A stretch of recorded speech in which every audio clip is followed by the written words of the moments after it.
The clock above the nurse's station clicked over to 12:01 a.m. The sound was small, almost insignificant, but in that vast, quiet hospital, it might as well have been thunder. I remember because that was the moment everything started to feel wrong. I was new to the night shift, just 2 weeks into my assignment at St. Mary's Regional, a mid-sized hospital on the outskirts of Pittsburgh. The building was old, built in the late 1940s and expanded in awkward ways over the decades. Long, narrow hallways led to new wings that felt disconnected from the rest of the structure. It was the kind of place where the temperature could change from warm to freezing in the span of a few feet, and no one ever knew why. My shift was supposed to run from midnight to 8 in the morning. I was covering for one of the regular techs who had taken emergency leave. The pay was good, the hours quiet, or so I thought. The senior nurses had warned me that the overnight shift was different. They said the hospital took on a life of its own after midnight. I laughed at that, of course. I'd worked in hospitals for years. They were all creepy at night. But what happened that night made me realize they weren't just being superstitious. The first few hours passed quietly. A couple of patients in ICU needed observation, one post-op case required meds every 2 hours, and there was a single code blue on the 4th floor that the ER staff handled before I even arrived. I was stationed mostly in the West Wing, near radiology, an area that stayed dark after 10 p.m. because no one scheduled scans overnight. The silence there was thick, almost oppressive. Every footstep echoed too long, every sound felt magnified. Around 1:30 a.m., I was logging vitals when I noticed one of the cameras on the security feed flicker. Room 4008. The patient had been discharged earlier that day, so it was empty. The motion detector light in that room shouldn't have been on, but the monitor showed faint movement, like someone walking past the bed. I leaned closer to the screen, squinting. The light cut off abruptly. Static flickered for a second, then cleared. Nothing. Nothing. The bed was empty again. I figured maybe the system was glitching, old wiring, outdated equipment, whatever. I made a note to report it later and went back to my charting. But 10 minutes later, I noticed the light flicker again. Same room, same strange motion. This time, I decided to check it out. The West Wing was dark, except for the dim security lights that cast long, sterile beams across the floor. My shoes squeaked as I walked, breaking the stillness. When I reached room 4008, the door was slightly ajar. I hesitated. The air felt colder here, the kind of cold that sinks into your bones. I pushed the door open slowly. "Hello?" I said quietly. Nothing. The room was exactly as it should be, beds stripped, surfaces wiped down, equipment powered off. But then, from behind the curtain near the window, I heard it. A slow, steady sound. Breathing. I froze. It wasn't labored breathing like a patient in distress. It was calm, rhythmic. I took a cautious step forward, pulling the curtain back. The space behind it was empty. My flashlight trembled slightly in my hand as I swept it around the room. Nothing. But the breathing continued, soft and even, as if the air itself were inhaling and exhaling. "Who's there?" I demanded, though my voice cracked halfway through. The breathing stopped instantly. The silence that followed felt alive, dense, pressing against my ears. Then something metallic clinked against the floor near my feet. I looked down. One of the patient's ID bands was lying there, the kind we cut off after discharge. I knew I had thrown it away earlier that day. That's when the overhead lights flickered. Once, twice, then darkness swallowed the entire corridor. I stepped back into the hall, trying to get my bearings. The emergency lights should have kicked in automatically, but they didn't. Everything was black. I could still feel the air moving faintly, cold against my face. Somewhere down the corridor, I heard the distinct sound of a wheelchair squeaking. Slowly, rhythmically. "Hello?" I called out again, this time louder. "Is someone there?" The squeaking stopped. Then I heard it moving again. Closer. I backed away until I felt the wall behind me. My flashlight flickered weakly as I raised it. The beam caught something at the far end of the hall. A figure. It was sitting in a wheelchair, facing the wall. Its head tilted slightly to one side. I could see the outline of a hospital gown, pale against the dark. I swallowed hard. "Sir? Are you lost?" The figure didn't move. I took a few cautious steps forward, flashlight trembling. The closer I got, the colder it became. My breath started to fog. When I was about 10 feet away, the wheelchair turned slowly toward me on its own. The air felt electric, vibrating with some unseen energy. The person sitting in the chair wasn't alive. I could see that immediately. Their skin was gray, almost translucent, their eyes wide open but empty. Their mouth hung slightly open like they were mid-scream, but no sound came out. And then as I stared, they smiled. A slow, unnatural curl of the lips that revealed teeth far too white. I dropped my flashlight. It clattered to the ground, and in the brief moment before the beam spun away, I saw something worse. There were deep bruises around the person's neck, like someone had strangled them. When the light rolled away, everything went black again. I heard the squeak of the wheelchair move. Fast this time. Coming toward me. I ran. I don't remember how far I ran or in which direction. The corridors twisted and turned in ways that didn't make sense. Doors that should have led to the stairwell opened into storage closets. The elevator lights flickered on and off like they were mocking me. When I finally burst through a double door, I found myself in the old wing, the one they'd closed years ago. The air smelled stale, damp, like the scent of something that hadn't breathed in decades. My phone's flashlight barely cut through the darkness. I moved slowly, trying to orient myself, when I heard a faint hum. It was coming from one of the old rooms. A light flickered inside. Against every instinct, I moved toward it. The door creaked as I pushed it open. Inside, the old equipment was still there. Rusted IV stands, broken monitors, even a bed covered in a dusty sheet. But it wasn't empty. On the wall opposite me, written in something dark, too dark to be marker, were the words, "Still here," and beneath it, handprints. Dozens of them, small, large, some smeared as if they'd been dragged downward. Then, faintly, from behind me, I heard that breathing again. Slow, steady. I turned. In the corridor stood the same figure from the wheelchair, but this time it wasn't sitting. It was standing. Its head tilted at an impossible angle, eyes wide and glassy, neck bent as though the bones had been shattered. The smile was still there, stretching far too wide. It started walking toward me, slow but deliberate. I stumbled backward, my phone slipping from my hand and shattering against the floor. The light went out. I could hear its bare feet slapping against the tile, closer, closer. I ran again, heart hammering so hard I thought it would burst. Every door I tried was locked. I could hear it following, the rhythmic sound of dragging, like something was being pulled behind it.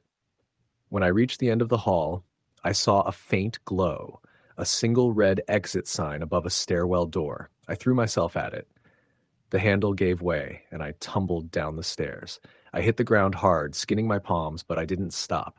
I sprinted through the basement, searching for another way up. That's when I realized something that made my blood run cold. The hospital wasn't quiet anymore. I could hear movement all around me, footsteps echoing through the halls above, wheels squeaking, distant murmurs that grew louder as if dozens of people were walking overhead. But the hospital was nearly empty. There weren't enough staff or patients for those sounds to make sense. When I reached the boiler room, I slammed the door shut behind me and pressed my back to it, gasping for air. The sound of footsteps stopped just outside. Then, knocking. 3 slow, heavy knocks. I didn't move, I didn't breathe. Then a whisper came through the door. "You shouldn't be here." The voice was deep and wet, like someone speaking through water. I felt something brush against my ankle and looked down. One of the hospital ID bands, the same kind from room 408, lay curled on the floor. My name was printed on it. That broke me. I screamed, kicked the door open, and bolted through the maintenance tunnels until I finally found the back stairwell leading up to the main lobby. When I emerged, the lights were back on.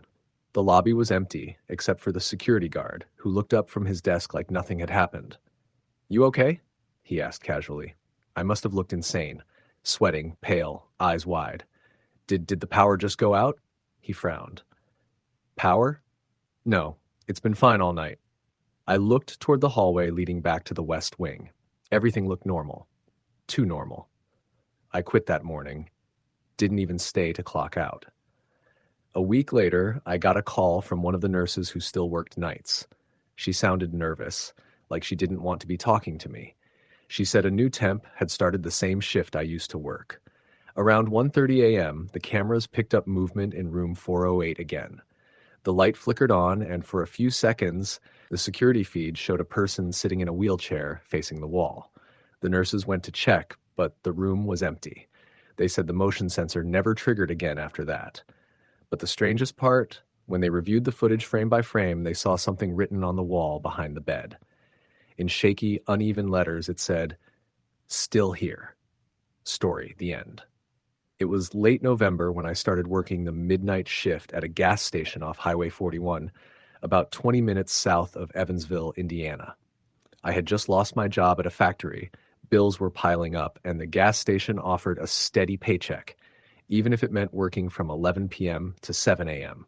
The place was quiet at night, too quiet sometimes. Most nights I'd get maybe 3 or 4 customers between midnight and sunrise, and the rest of the time I'd just clean, restock shelves, and sip bad coffee to stay awake. The store itself was small, 1 register, 2 aisles, and a back room that led to a cooler and a narrow storage area. The lights buzzed constantly, that low electrical hum that gets under your skin after a few hours. The parking lot was lit by 2 flickering floodlights, and beyond that was just the highway stretching into black emptiness. There was a trailer park about a mile down the road, and sometimes people would wander in late at night to buy cigarettes or beer, but otherwise I was usually alone. On my 3rd week there, my manager Joe mentioned something strange while showing me how to close out the register. "If you ever see the door alarm flash red but no one comes in," he said, "just reset it. It happens sometimes when the motion sensor acts up." I nodded, not thinking much of it, but he hesitated like he wanted to say more. "And if you hear the cooler door shut by itself," he added, "don't go check it right away. Just wait a few minutes." I laughed, nervously. "Why? Is the place haunted or something?" Joe didn't laugh. "Let's just say we've had a few weird nights here. Nothing to worry about. Just be smart. Don't go poking around if something doesn't feel right." He left it at that, but his tone stuck with me. The first 2 weeks were uneventful. I'd play the radio quietly behind the counter, sweep the floors, and count down the minutes until dawn. Then, one night around 2 a.m., I heard the bell over the door ding. I looked up. No one was there. The automatic doors had opened halfway, then closed again. I stepped out from behind the counter, checked the parking lot, empty. "Must be the wind," I muttered, though it wasn't windy. When I got back behind the counter, the motion sensor light blinked red twice. That was the same one Joe mentioned. I reset it and tried not to think about it. A few minutes later, I heard the cooler door close. It made a distinct clunk like the rubber seal snapping into place. I froze. The cooler door was heavy and didn't move easily on its own. I waited, remembering Joe's warning, counting slowly to 60. The silence pressed down around me. After 2 minutes, I finally got up and went to the back. The cooler door was shut. The light inside flickered weakly through the glass window. Nothing looked unusual. I opened the door, a cold draft rushing over me, and peered inside. Everything was in its place: beer, soda, energy drinks. But when I turned to leave, I noticed condensation on the inside of the door, and there, traced in the fog, were finger marks, like someone had pressed their hand against the glass from inside. I wiped it away quickly and went back to the counter. My skin crawled. I told myself it was just left over from when I stocked the drinks earlier, but I knew I hadn't touched the glass. Around 3:30, the radio started to crackle. The music faded into static, and a faint voice came through, low, distorted. It wasn't a song, not even words, just a deep, wet-sounding whisper that rose and fell like breathing. I switched the dial, but the sound stayed, no matter what frequency I turned to. Then, as suddenly as it started, it stopped. I shut the radio off completely. The silence that followed was worse than the noise. I went out to sweep the parking lot, hoping the fresh air would calm me down. The night was still. The highway stretched empty in both directions, no cars, no sound except the faint rustle of the wind through the trees. When I turned back toward the station, I froze. Someone was standing inside. Through the glass, I could see a figure, tall, pale, motionless, standing near the counter where I had just been. My stomach dropped. I hadn't seen anyone go in or heard the bell. The door hadn't opened. I was certain of it. I moved closer, squinting through the reflection of the lights. The figure was facing away from me, wearing what looked like a long gray coat. I grabbed my phone, my hands shaking, and called out, "Hey, the store's closed." No reaction. I took a few more steps, and just as I was about to open the door, the lights inside flickered and the figure was gone. Not gone like they ran or hid, just gone. 1 second there, the next not. I backed away slowly, heart pounding, watching the door as if something might burst out at any second. After a full minute, I went back inside. The air was freezing cold, far colder than it had been when I left. I checked behind the counter, the aisles, the back room. Nothing. The store was empty. I tried to tell myself maybe it was a reflection, a trick of the light, exhaustion, but I couldn't shake the feeling that someone had been there, watching. The next few nights, nothing happened. I started to relax again, though I avoided looking too long at the cooler. But then, one night around 1:45 a.m., a pickup truck pulled into the lot. An older man came inside, bought a pack of Marlboros, and made small talk. "You the new guy?" he asked. "Yeah. Been here about a month." He leaned on the counter, lowering his voice. "You seen it yet?"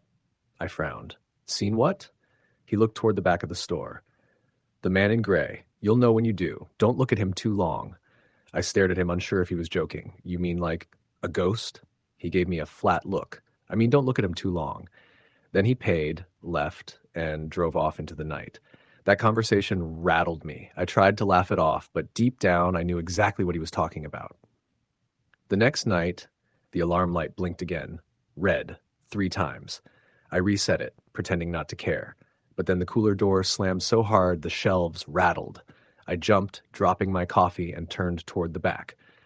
The lights flickered once, then again, plunging the whole store into darkness for a split second. When they came back on, something was wrong. The aisles were slightly rearranged. The candy rack near the counter had shifted a few feet to the left. It was impossible. Those racks were bolted down. I felt my throat tighten. I took a step forward, and my shoe hit something. I looked down. A single beer can rolled across the floor from the back room, coming to a stop against my foot. It was still cold. The cooler door was open now. I could see my breath in the air. I took one hesitant step toward it. "Hello?" I whispered, my voice trembling. From inside the cooler came a sound, a faint scraping, like something dragging across the floor. Then a whisper, so soft I thought I imagined it. "Stay." I bolted for the door, stepping behind the counter, heart hammering in my chest. I reached for the phone to call Joe, but before I could dial, the line went dead. Static filled my ears again, only now it wasn't the radio. It was coming from the speakers in the ceiling. Between the bursts of static, I heard faint breathing, wet and ragged. Then a voice, unmistakable this time, "Don't leave me here." The lights flickered again, and the security monitor above the counter came on. The cameras cycled through each feed, the parking lot, the aisles, the counter, and then to the cooler. My blood ran cold. On the screen, I could see someone standing inside the cooler. The same gray figure, back turned, head slightly bowed. The camera feed flickered. The figure turned its head toward the lens, slowly, impossibly slow, until I could see half of its face. Its skin was gray and drawn tight, like it had been dead for years. The mouth hung open too wide, the eyes black pits that seemed to move on their own. Then it looked directly at me. The screen went black. The power surged back a few seconds later, but the monitors stayed off. I was shaking so hard I could barely stand. I ran to the front door, yanked it open, and stumbled outside into the freezing night air. I stood by the gas pump, staring at the store, waiting for something to move. After a minute, I heard the ding of the doorbell again. From inside. Someone had come in. I turned and saw movement through the glass. The figure was standing at the counter, staring out at me. It lifted one hand and pressed it against the glass. Even from outside, I could see the condensation forming around it, the same handprint I'd seen before. I didn't go back inside. Not that night. Not ever again. When Joe came in the next morning, I was sitting on the curb outside, pale, shaking, staring at the doors. He found the store perfectly fine. No power outages, no rearranged aisles, no figure in the footage. He said I must have fallen asleep and dreamed it all. I quit that morning. But about a month later, I saw a news story online. A night clerk at that same gas station had gone missing. His car was still there. The lights were on inside, but he was gone. They never found him. The only thing police mentioned was a single handprint on the inside of the cooler door, gray and smudged with long, narrow fingers. Sometimes when I drive past that stretch of highway, I glance toward the station. It's still open, still lit up through the night, And sometimes, if you look just right through the glass, you can see someone standing by the counter, motionless, watching. Story the end. The night shift at Ridgeway Gas and Auto was supposed to be easy. That's what they told Eric when he applied. A quiet, steady gig with a good hourly rate and free coffee. The gas station sat just off a rural highway outside of Asheville, North Carolina, surrounded by nothing but woods and fields. Between midnight and 6 a.m., the place saw maybe a handful of customers, mostly long-haul truckers or the occasional lost driver. Eric started there in early November, taking over for an older guy named Frank, who had worked the shift for almost 10 years. Frank had trained him for a week, walking him through the usual routine: stock the coolers, check the security cameras, clean the bathrooms, log sales, and most importantly, keep the doors locked between 2 and 4 a.m. "Those are the dead hours," Frank had said with a serious look. "Nobody comes in, nobody leaves. If someone's outside, you don't open up, no matter what." Eric had laughed it off, assuming it was just an old-timer superstition. But Frank hadn't smiled back. He'd looked tired, haunted even, and his voice had carried a weight that made Eric uneasy. "I mean it," Frank had said quietly. "If you hear something, just stay put. Don't look outside. Don't answer the door." By his third night on the job, Eric had settled into the rhythm of things. The air inside always smelled faintly of coffee and diesel. The only sounds were the steady hum of the refrigerators and the occasional creak of the building as it cooled in the night air. He'd bring a book, sip bad coffee, and stare at the security monitors, counting the hours until dawn. Around 1:30 a.m., he noticed the fog rolling in. Thick and pale, it swallowed the highway and made the streetlights look like glowing orbs suspended in milk. He went outside to smoke, the night unnervingly quiet except for the faint rustle of leaves. The forest across the road loomed dark and still, the fog weaving through the trees like smoke. By 2 a.m., the store was locked up tight, as per Frank's instructions. Eric sat in the back office scrolling through his phone when he heard the first sound, a soft, distant tapping. He froze, listening. It came again. Tap, tap, tap, like fingernails against glass. He turned toward the front of the store, where the large glass windows faced the pumps. The lights out there flickered slightly in the fog. He couldn't see anyone, but the tapping continued, a slow, deliberate rhythm. Eric swallowed hard and leaned toward the security monitors. On camera 4, the one pointed toward pump 3, he saw a figure standing just outside the store. The man looked drenched, his clothes clinging to him, and his head was tilted at an unnatural angle. Eric couldn't make out his face through the static-filled footage, but something about the way he stood, completely still except for one hand lightly tapping the glass, made his stomach twist. He grabbed the intercom and pressed the button that linked to the outside speakers. "Hey, man, we're closed until 4, he said, trying to sound calm. The figure didn't respond. The tapping continued. Eric waited, watching the screen. Then the figure slowly turned toward the camera. Even through the poor resolution, Eric could see that the man's eyes were wide and glassy, and his mouth hung open slightly, as if mid-scream. Then in one quick, jerky movement, the man disappeared from the frame. Eric jumped to his feet, heart pounding. He scanned the other monitors. Nothing. The pumps were empty, the lot clear. The tapping had stopped. He stood frozen for a minute before exhaling shakily. "Probably some drunk," he muttered to himself. "Probably just wandered off." He tried to focus on restocking shelves, but the unease lingered. Every creak of the floor, every flicker of the lights made him flinch. At 2:47 a.m., he heard it again. This time, it wasn't tapping, it was scraping. Long, slow drags along the glass, like metal or bone against the window pane. Eric turned toward the sound, his breath catching in his throat. The front windows were fogged up, but he could see faint outlines pressed against the glass. Hands, dozens of them. Pale, indistinct, smearing the condensation in slow, deliberate motions. He stumbled backward, heart hammering. He darted into the back office, slamming the door shut and locking it.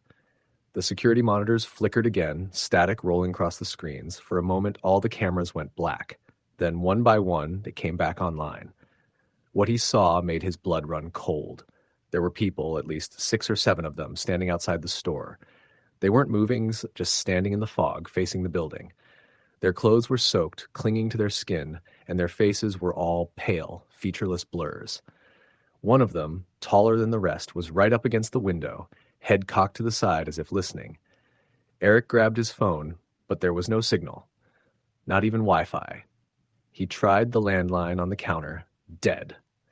The power was still on, the lights still buzzing, but every line of communication had gone silent. He backed toward the corner of the room, trying to breathe. Just wait it out, he told himself. They'll leave. They'll go away. But the sound of the scraping started again, louder, angrier. He risked a glance at the monitors. The figures were closer now. They had pressed their faces against the glass, leaving smeared trails on the windows. And then, slowly, the front door handle began to turn. It shouldn't have been possible. The doors were locked. He'd checked them himself. But the handle twisted, rattled, and then stilled. Eric could hear faint whispers now, though he couldn't make out words. Just a low, wet sound, like voices underwater. Suddenly, the lights flickered. Once, twice. Then they went out completely, plunging the store into darkness. Eric's heart pounded in his ears. He fumbled for the flashlight in the drawer, but the moment he turned it on, the beam caught something in the corner of the room. Movement. Someone or something was standing in the doorway to the storage area. He could see only its outline, tall and thin, shoulders unnaturally high, head tilting from side to side like it was studying him. "Who's there?" Eric whispered, though his voice cracked. The figure didn't move for a long time. Then it stepped forward into the beam of light. Its skin was gray, waterlogged, its eyes sunken and dark. Its mouth was open, but no sound came out. It lifted a hand, pale, bloated, and pointed at him. Eric stumbled backward, tripping over a box of paper towels. The flashlight clattered to the floor, the beam spinning wildly across the walls. When he grabbed it again and pointed it toward the door, the figure was gone. He stayed crouched there, shaking, trying to listen. The whispering had stopped. The scraping had stopped. The only sound was the faint hum of the refrigerators coming back to life as the power flickered on again. The cameras rebooted. All the figures outside were gone. The lot was empty. The fog had thinned. Everything looked normal again. At 4 a.m., the automatic locks disengaged. Eric didn't move. He stayed in that back room until the sun came up, his heart pounding so hard it hurt. When Frank showed up for the morning shift, Eric was pale, drenched in sweat, his eyes wide. Frank took one look at him and nodded slowly. "You saw them," he said quietly. Eric couldn't even speak. He just stared. Frank sighed, looking older than ever. "They show up sometimes," he said. "Always between 2 and 4. Used to be a rest stop there before the gas station. Flooded in the 70s. 7 people drowned in the underpass down the road. Locals say they never left." Eric quit that morning. He didn't even go back to collect his paycheck. For weeks, he couldn't sleep without hearing that scraping sound, that low whisper in the dark.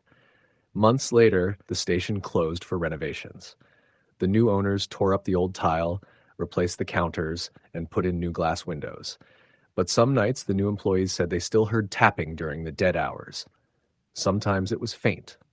Sometimes it was loud enough to shake the glass. The security cameras would glitch just for a second and show fog where there shouldn't be any. A few employees swore they saw wet footprints leading from the front door to the office. None of them lasted long. And every so often, when the fog rolled in thick from the woods and the lights outside flickered, someone passing by on the highway could swear they saw a man standing inside the station, alone, frozen in place, staring toward the door. Story the end. The night shift at the Sinclair gas station off Route 27 was usually dead quiet. The kind of place where time crawled between the hum of the fluorescent lights and the occasional rumble of a semi passing by on the highway. I'd been working there for about 8 months since I moved back to my hometown in Indiana. It wasn't much of a job, but it paid the rent and gave me something to do. Nights were my thing anyway. Less people, less small talk, less everything. My shift started at 11 p.m. and ended at 7 a.m. The routine was the same. Count the drawer, restock the drinks, mop the floors, check the outside pumps. The store sat alone between stretches of cornfields, about 3 miles from the nearest town. The only other lights at night came from the gas pumps and the occasional passing headlights. It always amazed me how dark the Midwest could get, so dark that the sky didn't even look like a sky, just a heavy black blanket swallowing everything beyond the glass windows. It was a Wednesday in late October when things started to go wrong. The temperature had dropped fast that week, and by midnight, frost had already started to form on the ground. I remember that night vividly because everything felt slightly off. The buzzing lights above me flickered more than usual. The heater kept kicking on and off randomly, and my coffee tasted burnt no matter how many fresh pots I made. Around 12:30 a.m., a truck pulled up to pump 2. It was an older Ford pickup, dark green with one headlight out. The driver didn't get out for a while. I could see the faint outline of a man inside, just sitting there, hands on the wheel. I waited, thinking maybe he was just warming up or on a call. But after a few minutes, I started feeling uneasy. The lot was empty except for his truck, and the longer he sat there, the more I realized he wasn't doing anything, just staring straight ahead. Eventually, I pressed the intercom button and said, "Hey, buddy, you planning to pump gas or what?" No answer. He didn't move. I watched for another minute, then decided to step outside and check it out. The cold hit me instantly when I opened the door, biting through my uniform jacket. The truck's engine was off now, and my footsteps crunched in the frost as I approached. "Sir?" I called. Nothing. I got closer and leaned toward the driver's side window.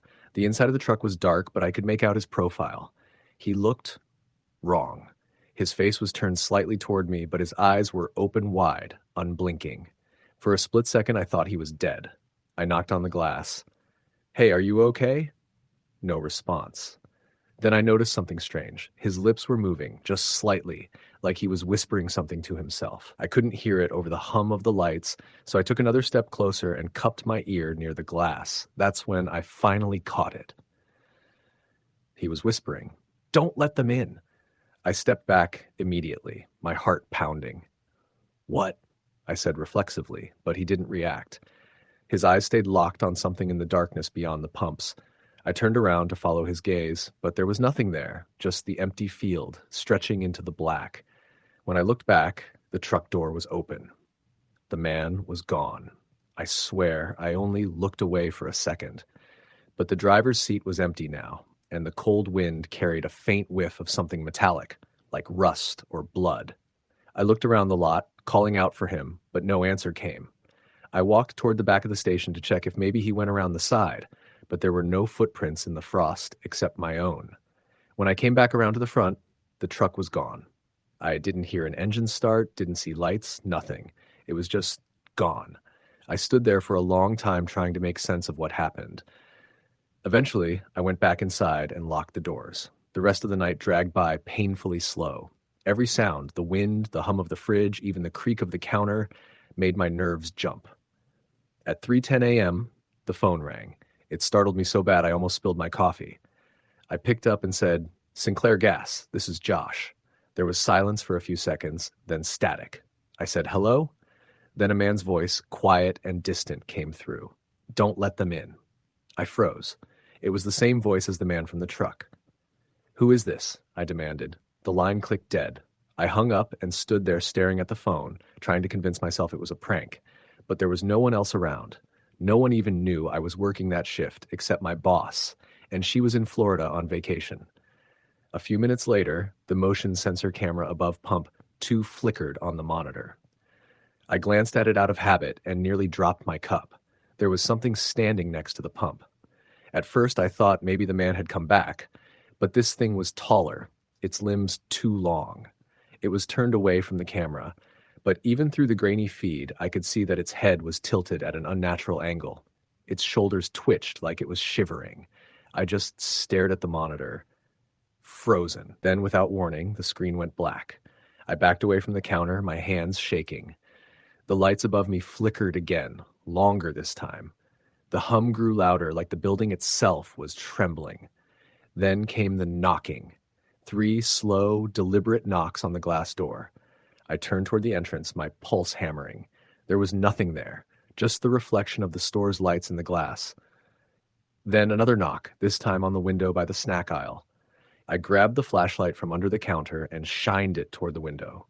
Something ducked out of sight just as the beam hit the glass. I caught only a glimpse. Pale skin, maybe a shoulder, definitely not wearing a shirt despite the cold. "Who's out there?" I shouted, but my voice cracked halfway through. Silence.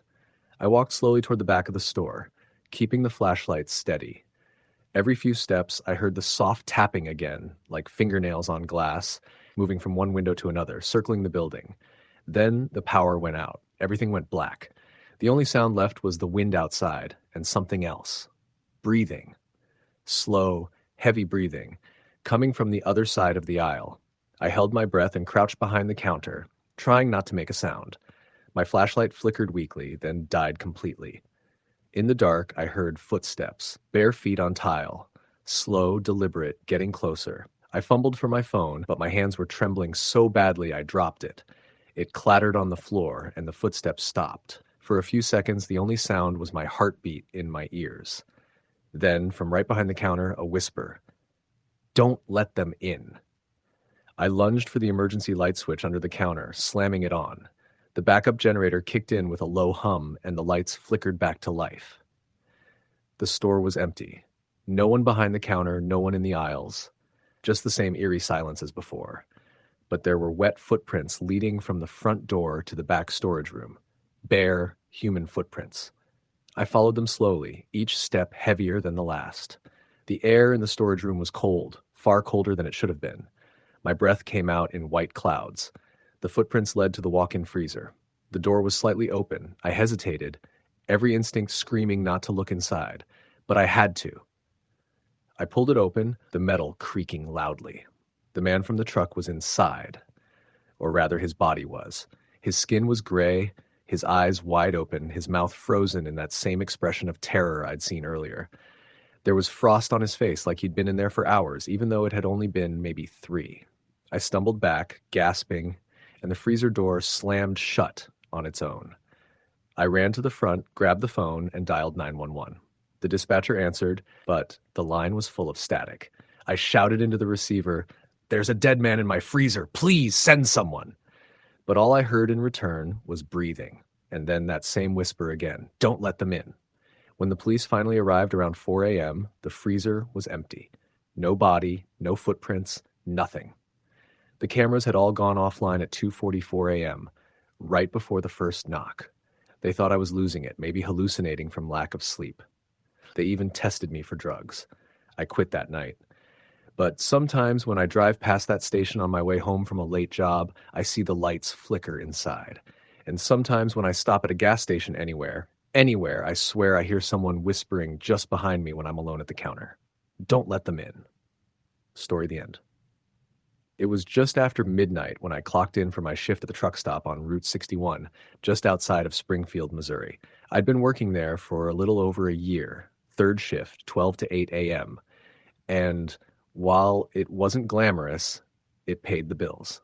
The truck stop sat in that no man's land between town and highway, surrounded by nothing but flat fields and patches of woods. Most nights were uneventful. Just a few drivers fueling up, the occasional drunk wandering in for coffee. But that night was different. I didn't know it at the time, but something was waiting for me in the dark. My coworker, Rick, was finishing up the evening shift when I arrived. He looked pale, jittery even, tapping his fingers on the counter like he was anxious to get out. "Everything good?" I asked, trying to sound casual. He hesitated before answering. "Yeah, just weird night, man. The power flickered a few times, and the cameras glitched out. Thought I heard someone out back by the dumpsters, but when I checked, nothing was there." I laughed it off. "Probably some stray dogs." He didn't laugh. "Yeah, maybe." He clocked out, grabbed his jacket, and said quietly, "Lock the back door. Even if you got to take trash out, wait till sunrise." Then he left without another word. I didn't think much of it at first. The place was quiet, humming with the low buzz of fluorescent lights and the distant hum of the coolers. I went about my usual routine, checking the coffee machine, restocking cigarettes, wiping down the counters. By 12:30, I was leaning on the counter, half watching an old security monitor that showed 4 grainy camera feeds: the front register, the pumps, the parking lot, and the back alley. That's when I saw movement on the back camera. Something tall moved across the edge of the lot, near the dumpsters. It wasn't a car or an animal. It was upright, human-shaped, but too tall, its limbs awkward and slow. I squinted at the screen, thinking it was a trick of the light or maybe one of the truckers walking back from the diner next door. But the thing didn't move like a person. It seemed to glide, pausing just before the edge of the camera's view.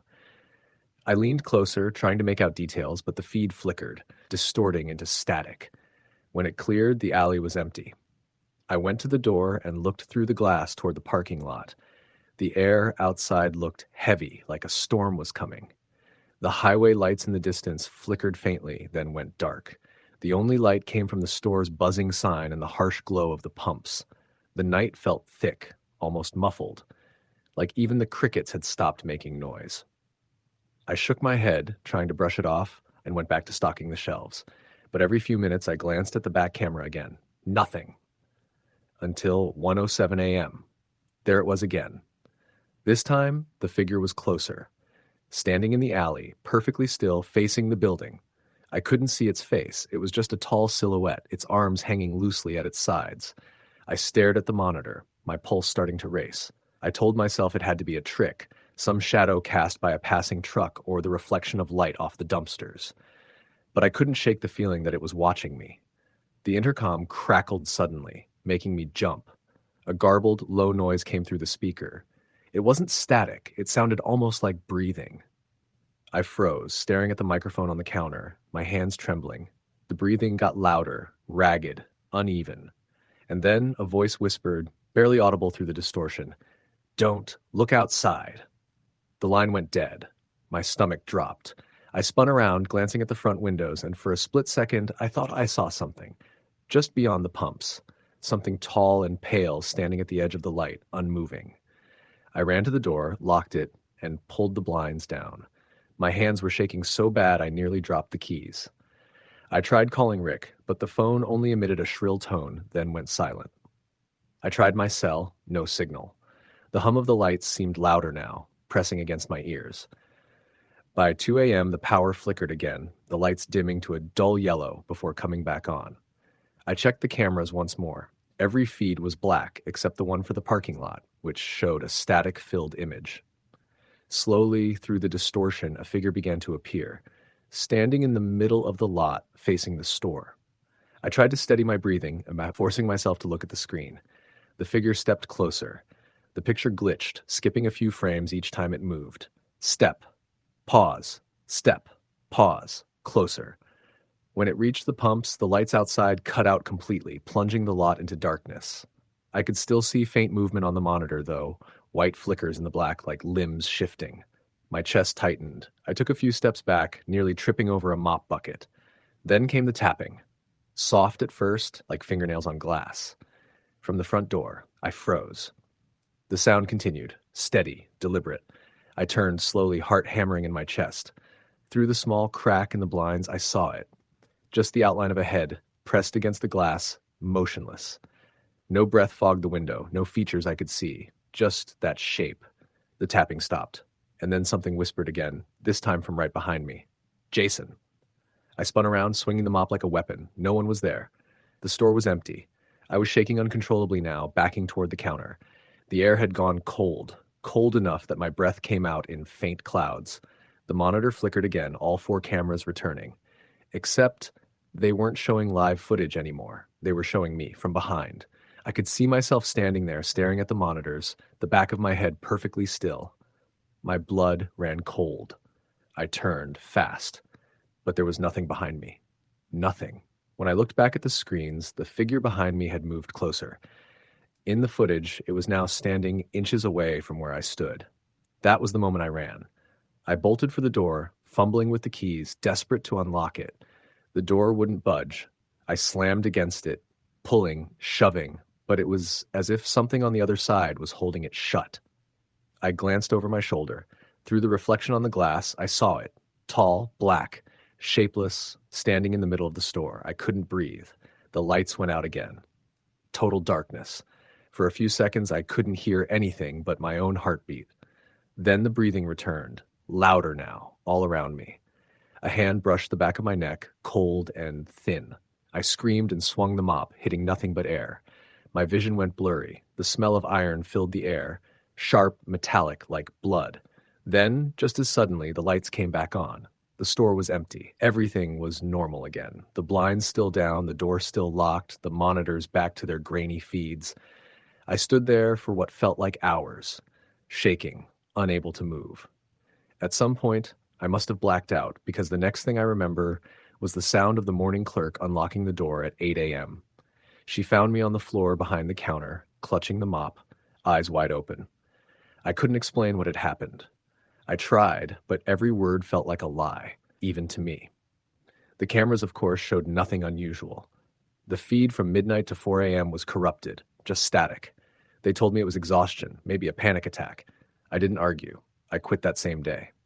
2 weeks later, I got a voicemail on my phone. It was mostly static, but at the end, I heard it, faint, ragged breathing, followed by a voice whispering my name. I deleted it, changed my number, moved to another state.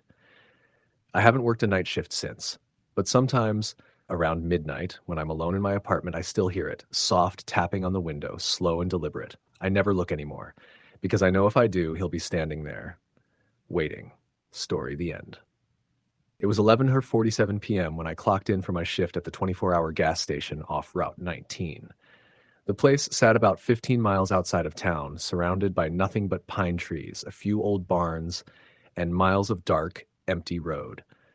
My boss, Marty, always said the location was strategic for truckers and travelers, but most nights it felt like I was working in the middle of nowhere. The nearest house was half a mile down the road, and cell service was spotty at best. I'd been working there for about 7 months. Midnight to 8 a.m., 5 nights a week. The pay wasn't great, but it was enough to keep my bills paid. I was used to the quiet, stocking shelves, cleaning coffee pots, and occasionally selling gas to the odd trucker or drunk college kid passing through. I liked the solitude most nights, but that changed around early October when things started to feel off. That night started like any other. I grabbed a stale donut from the display case, poured myself a cup of burnt coffee, and flipped through the logbook at the counter. Marty had left a note reminding me to check the security cameras every hour because of suspicious activity last week. Supposedly, someone had been stealing gas in the early morning hours, right before sunrise. I glanced at the security feed. There were 6 cameras, one over each pump, one in the store, and one covering the back alley where we kept the dumpsters. Everything looked normal. Empty parking lot, still night, a single moth smacking itself into the light near pump 3. At midnight, I did my first walk around the store. The hum of the coolers was the only sound. I restocked the jerky display, wiped down the soda machine, and swept the floor. When I stepped outside to check the pumps, I heard it for the first time. It was faint, but distinct. A whistle. Just 2 short notes coming from somewhere behind the building. I froze for a second, scanning the tree line. The road was empty, the air still. I figured maybe it was the wind or some night bird, but it didn't sound like either. I shrugged it off and went back inside. The whistle came again, sharper this time, like someone trying to get my attention. I stepped to the back door, pressed my ear against the glass, and listened. Nothing. I opened it slightly and felt a blast of cold air rush in, carrying the faint smell of wet leaves and gasoline. The sound stopped completely. I locked the door and went back to the counter, trying to shake the uneasy feeling crawling up my spine. The next couple of hours passed quietly. Around 2 a.m., a semi pulled in, and a tired-looking trucker came inside. He was a big guy, beard down to his chest, wearing a flannel shirt and an old ball cap. "Coffee and a pack of smokes," he grumbled, rubbing his eyes. I handed him his things, and as he paid, he looked toward the glass doors and frowned. "You see that guy out there?" I turned, but the lot was empty. "What guy?" He squinted. "Thought I saw someone walking by your dumpster a second ago. Maybe I'm just tired." "Probably a raccoon," I said, forcing a laugh. "They come by for scraps." The trucker shrugged, pocketed his change, and left. I watched through the window as he climbed into his rig and drove off, taillights disappearing into the darkness. I switched the monitor view to the back camera. There was nothing at first, just the 2 dumpsters, the wet pavement glistening under the security light. Then, for a split second, something moved in the corner of the frame. It was fast, barely visible, like a shadow darting from one side of the screen to the other. I replayed it 3 times, pausing the frame. It was blurry, but I could make out what looked like a person. Not an animal, definitely human-shaped. The thing was hunched over wearing something light-colored, maybe a hoodie or a jacket. But when I zoomed in, the head looked wrong. Too small, almost misshapen. I tried to rationalize it. Maybe a homeless guy, maybe a prankster. But I couldn't shake the way the figure moved, like it wasn't quite walking, more like dragging itself. I stepped outside again, clutching my flashlight. The beam cut across the back lot, illuminating the dumpsters, the gravel, the tree line. No footprints, no movement, just silence and the hum of the security light. At 3:30, the store went dead quiet again. That's when I noticed the back door was unlocked. I knew I'd locked it after hearing the whistle earlier, but when I tugged on it, it opened right up. My pulse spiked. Maybe I'd forgotten. Maybe I was just tired. I closed it, this time sliding the deadbolt firmly, and went back to the counter. I poured myself another coffee, and when I turned back toward the register, I saw something that made the cup slip from my hand and shatter on the floor. There was a handprint on the inside of the glass door. A wet, smudged handprint, like someone had pressed their palm flat against it from the inside. The store had been empty since the trucker left. I hadn't let anyone else in. I checked every aisle, the stockroom, the bathroom. Nothing. No one was there. I wiped the handprint off, trying not to panic. I told myself it was condensation, or maybe I'd brushed against it earlier without realizing. But deep down, I didn't believe that. The print was too big, too distinct. By 4 a.m., I was jumpy. Every small sound made me look up. The creak of the air vent, the pop of the refrigerator motor, the flutter of paper from the receipt printer. I couldn't shake the feeling that someone was watching me. Then the phone rang. We had one landline in the store. Hardly anyone ever used it. The display said unknown caller. I hesitated, then picked it up. Route 19 gas. This is Nate, I said, trying to sound normal. For a few seconds there was silence. Then a faint sound, a slow, raspy breathing. Hello? I said louder. Who is this? The breathing stopped. Then came that same whistle. 2 short notes drawn out through the receiver. I slammed the phone down so hard it nearly broke. My hands were shaking. I unplugged the phone completely and stared at it for a while, heart pounding in my chest. Around 4:30, I decided to check the cameras again. The back camera was completely black. I tapped the monitor, thinking it froze, but the feed was live. Just no light. The security lamp must have gone out. I grabbed the flashlight again and went outside. The cold air hit me like a wall. The back lot was dark, except for the glow spilling from the store windows. When I reached the security pole, I saw the light fixture was smashed, glass scattered across the pavement. Someone had broken it. I swung the flashlight around, scanning the edges of the lot. My breath fogged in front of me. That's when I saw footprints, bare footprints, leading away from the dumpsters into the trees. I wanted to call the cops, but my cell phone had no signal. I went back inside, locked the door, and turned on every light in the place. I kept my eyes glued to the monitors, waiting for any movement. At 5 a.m., I saw something that made my stomach drop. On camera 3, near pump 6, there was a figure standing just at the edge of the light. A man, or something shaped like one. He wasn't moving, just standing there facing the store. He looked thin, pale, like his skin was almost gray. His clothes were filthy, torn in places. I couldn't see his face clearly, but I could tell his head was tilted slightly, like he was studying me through the camera. I stared at the screen for nearly a full minute before I realized his mouth was moving. I couldn't hear him, but he was definitely whispering something. Then, without warning, he raised his hand and pressed it against the glass of the camera. The feed went black. I stumbled back, nearly tripping over the mop bucket. Every instinct in me screamed to run, but I couldn't leave. The door was locked, and didn't want to step outside again. The store lights flickered once, twice, then went completely out. The hum of the coolers stopped. The only sound was the wind outside and my own breathing. The power had never gone out before, not once in the months I'd worked there. I reached for the flashlight again, shining it across the aisles. Everything looked still, frozen. Then something scraped across the floor near the stockroom. A slow, dragging sound. I whispered, "Who's there?" even though I knew no one should be. The sound stopped. Then came a soft thump. Then another. Getting closer. I backed toward the counter, gripping the flashlight so hard my knuckles went white. I could see the stockroom door now, slightly open, a sliver of darkness beyond it. Something moved inside. I aimed the light and caught a glimpse, a leg, bare and thin, stepping slowly forward, then a hand, pale as paper, gripping the doorframe. I froze. The person, or whatever it was, stepped fully into view. It was a man, maybe in his 40s, but his body looked wrong, stretched. His eyes were wide and cloudy, like he hadn't seen sunlight in years. His mouth hung open slightly, and every few seconds he made that same whistling sound, 2 short notes through his teeth. I tried to speak, but no words came out. He started walking toward me, dragging 1 foot behind him, leaving a faint smear on the tile. "Sir, you need to stop," I managed to stammer. I'll call the police." He didn't stop. His head tilted again, almost curious. His lips moved like he was trying to say something, but no words came, just that soft whistle again. I ran for the front door. The keys shook in my hand as I tried to unlock it. When I finally flung it open, the night air hit me hard. I sprinted toward the pumps, glancing back only once. He was still inside, standing at the door, watching me.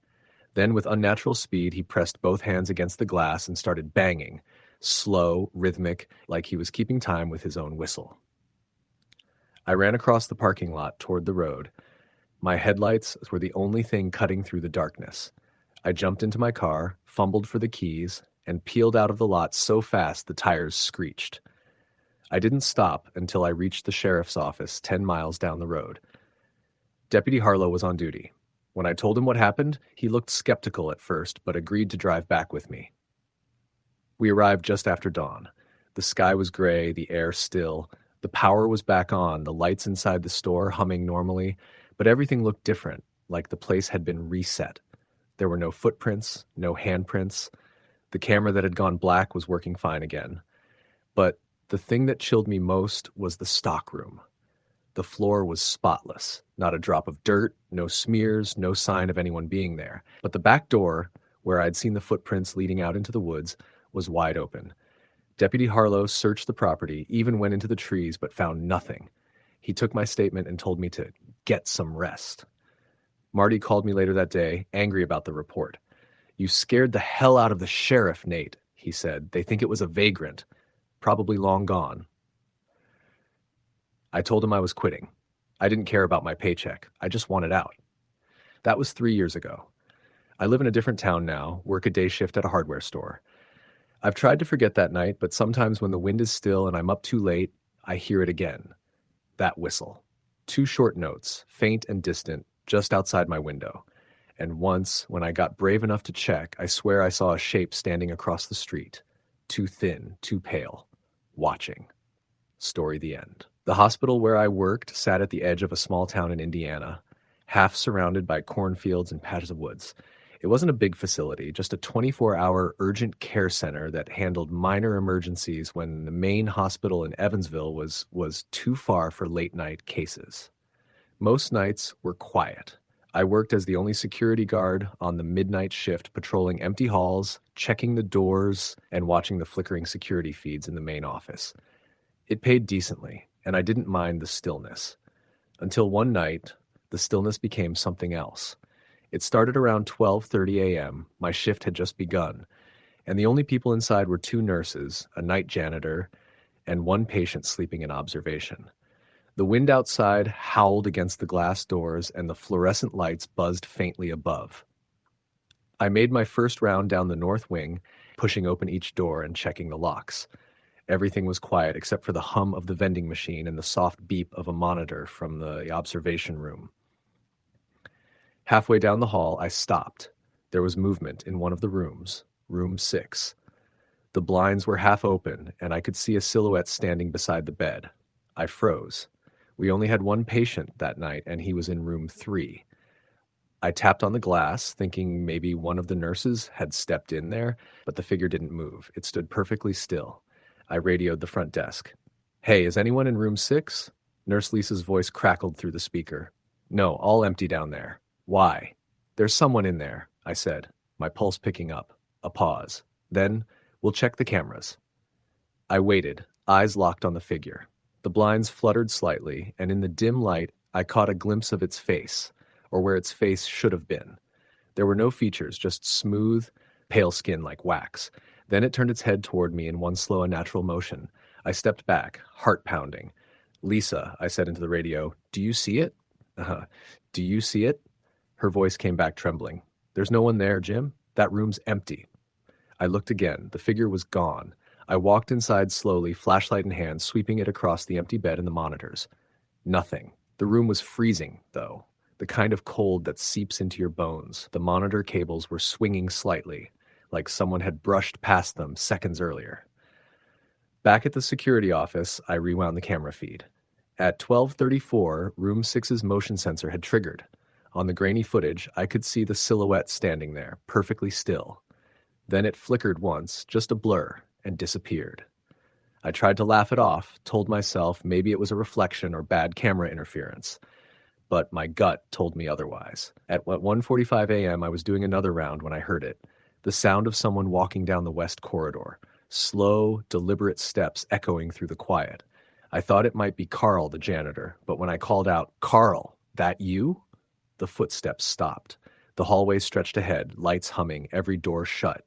Then, faintly, from behind me, I heard breathing. I spun around, flashlight beam cutting through the dark, but there was nothing there. Still, the breathing continued, raspy and wet, like someone struggling for air right behind my ear. Then it stopped, and all the lights flickered at once. I hurried back to the security office and called Lisa on the intercom. "Something's wrong with the lights in the west wing. I think someone's here." But she didn't answer. Static hissed through the speaker, then a faint whisper, "Room 6. I froze. "Lisa?" No reply, just that same whisper, distorted and faint. "Room 6. Against my better judgment, I went back down that hallway. The air grew colder with each step, my breath fogging in front of me. When I reached the door to room 6, I could see that it was open now, just slightly ajar. Inside, the monitor was beeping wildly, even though the bed was empty. Then I saw it, the same figure from before standing at the far end of the room. It was closer now, and this time it was moving toward me. I stumbled back, slamming the door shut, and sprinted toward the front desk. Lisa and the other nurse, Daniel, were there, both pale as sheets. "You saw it too?" Lisa whispered. I nodded, out of breath. "What the hell is that thing?" She looked at Daniel. "That's not the first time." Apparently, strange things had happened there for years. Cold spots, flickering lights, things moving on their own, patients claiming to see people standing at the foot of their beds. Lisa said it started after an ambulance crash 5 years ago. A man had died in transport right in room 6 after they brought him in. No next of kin, no identification, just a John Doe. After that, staff started quitting. At 3 a.m., we heard the fire alarm go off in the north corridor. Red lights flashed, sirens blared, and the smell of smoke filled the air. We ran down the hall expecting to find something burning, but when we got there, the smoke detectors were going off for no reason. Then, all at once, the sound stopped. Silence. The temperature dropped again. My flashlight flickered, and I saw writing forming on the condensation of the glass window inside the hall, words written by an unseen hand. "Let me out," Lisa gasped. Daniel swore under his breath. Then we heard a loud crash from the observation room. We ran there immediately. The patient inside, a middle-aged man who'd been recovering from dehydration, was sitting upright, eyes wide open, staring at the ceiling. His heart monitor flatlined as soon as we entered. On the camera feed, I later saw what happened. At 2:59 a.m., the monitor spiked and a dark figure appeared beside his bed, standing exactly where it had been in room 6. Then the power flickered and the patient's vitals stopped. I wanted to quit right then, but the rest of the night went on in eerie silence. By sunrise, everything looked normal. The doctors came in, paperwork was filed, and the incident was blamed on a power surge and patient complications. That was a month ago. Last week, I got a call from Lisa. Her voice was shaking. "Jim," she said, "it's back. The camera's room 6. It's in there again." I told her I didn't work there anymore, that I didn't want to know, but she insisted. "Please, come by, you'll see." That night, curiosity got the better of me. I drove by the facility, parked outside, and looked through the glass doors. The lights inside were flickering faintly. In the reflection of the glass, I saw a figure standing behind me in the parking lot. I didn't turn around. I just got in my car and drove off as fast as I could. I've changed numbers since then, but some nights around 3 a.m. my phone still rings. The caller ID says, "Urgent Care, North Wing." I don't answer anymore. Story the end. The first time I pulled a midnight shift at the manufacturing plant, I thought I knew what to expect. I had worked the late evening shift before, but this was different. This was the deep, dead of night shift, the kind where even the janitors were too scared to be there. I was 23, newly moved to a small town in Ohio, and trying to make ends meet while paying rent on a one-bedroom apartment that cost half of what I was making. The plant offered good money for graveyard hours, and I didn't care about the warnings. My supervisor, a grizzled man named Tom, gave me the rundown during orientation. "Keep your eyes open," he said. "Nothing good happens here after midnight." I laughed it off, assuming it was just another tired old man telling tales. The building was massive, a relic of the 1960s with peeling paint, echoing concrete hallways, and humming fluorescent lights. Security cameras were sparse, and most of the work required you to roam around the different sections, checking machines and ensuring production lines were running smoothly. That night, the first night, I got there at 11:45 p.m. My coworker, a tall guy named Steve, was already there, sipping black coffee and glaring at a screen filled with green dots. "You sure you're okay working alone tonight?" he asked, his voice low. There was a tremor in it, a subtle hesitation I didn't notice until later. "Yeah, I've got this," I said, trying to sound confident. He shrugged. "All right, man. Don't say I didn't warn you." The first few hours were uneventful. Machines whirred, the occasional metallic clang echoed through the empty halls, and I checked and rechecked monitors, ticking boxes off on my clipboard. Around 2 a.m., I noticed something strange. The lights in one of the sections were flickering, an irregular rhythm that made the shadows dance across the concrete floor. I walked over to investigate, thinking it was just a faulty bulb. The closer I got, the heavier the air felt, thick with a damp, almost metallic smell. I brushed it off, told myself it was nothing, and returned to my rounds. By 3 a.m., the flickering was accompanied by whispers. I stopped dead in the middle of the hall. At first, I thought it was the echo of my own steps, or maybe the building settling. But then I distinctly heard a low voice saying, "Why are you here?" The sound seemed to come from all directions at once. My heart started pounding, and I told myself it was my imagination, that the exhaustion was playing tricks on me. I tried to call Steve on the radio, but there was no response. I thought it odd. He was supposed to be monitoring the security cameras, but I convinced myself he was just in another part of the building. I decided to keep moving, pretending I wasn't terrified, but every step I took seemed to echo too loudly, as if the hall itself was watching me. Around 4:15 a.m., I reached the main production floor. That's when I saw it. A shadow, tall and hunched, standing near one of the conveyor belts. I froze, thinking it was a late-night worker, maybe a maintenance guy I wasn't supposed to be seeing yet. But the figure didn't move, didn't even breathe. I squinted, trying to make sense of it, and then it vanished. 1 second it was there, and the next, nothing. I shook my head, telling myself I was tired, that my brain was turning everything into a horror movie. But the feeling of being watched never left me. Every time I turned a corner, I could swear something moved just at the edge of my vision. Shadows stretched unnaturally, and the flickering lights didn't help. By 5:30 a.m., I was nearly shaking. I needed a break. I went to the break room, a small, windowless space that smelled faintly of stale coffee and cleaning chemicals. I poured myself another cup, trying to calm down, and sat at a table. That's when I noticed something written on the wall, scratched into the paint. "Don't leave." I froze, my hands clutching the coffee cup so tightly it burned. The message looked fresh, like someone had just scratched it in, but the room had been locked for hours. I ran back to the main floor, checked the cameras, only to find the monitors blank. The feeds were gone, replaced with static. I tried calling security, but the radio was dead. Even my phone had no signal. Panic set in. I ran to the nearest exit, only to find the door locked from the inside. I pounded on it, screaming for someone, anyone, to let me out. That's when I heard the footsteps. Slow, deliberate, coming from the opposite end of the hall. I tried to run the other way, but the steps followed, echoing off the concrete, faster now, matching my heartbeat. I ducked into a storage room, slammed the metal door shut, and leaned against it, gasping. The footsteps stopped. Absolute silence. I pressed my ear to the door, convinced I'd hear someone trying to break in. Instead, I heard whispering, soft at first, then growing louder. I couldn't make out the words, but it was definitely voices. Multiple voices speaking in a tone that wasn't human. I stayed in that room until the first hints of dawn crept through the skylights. When I finally opened the door, the hall was empty. Everything looked normal, as if the night's events had never happened. But the wall still had that message, faint now in the early light, "Don't leave."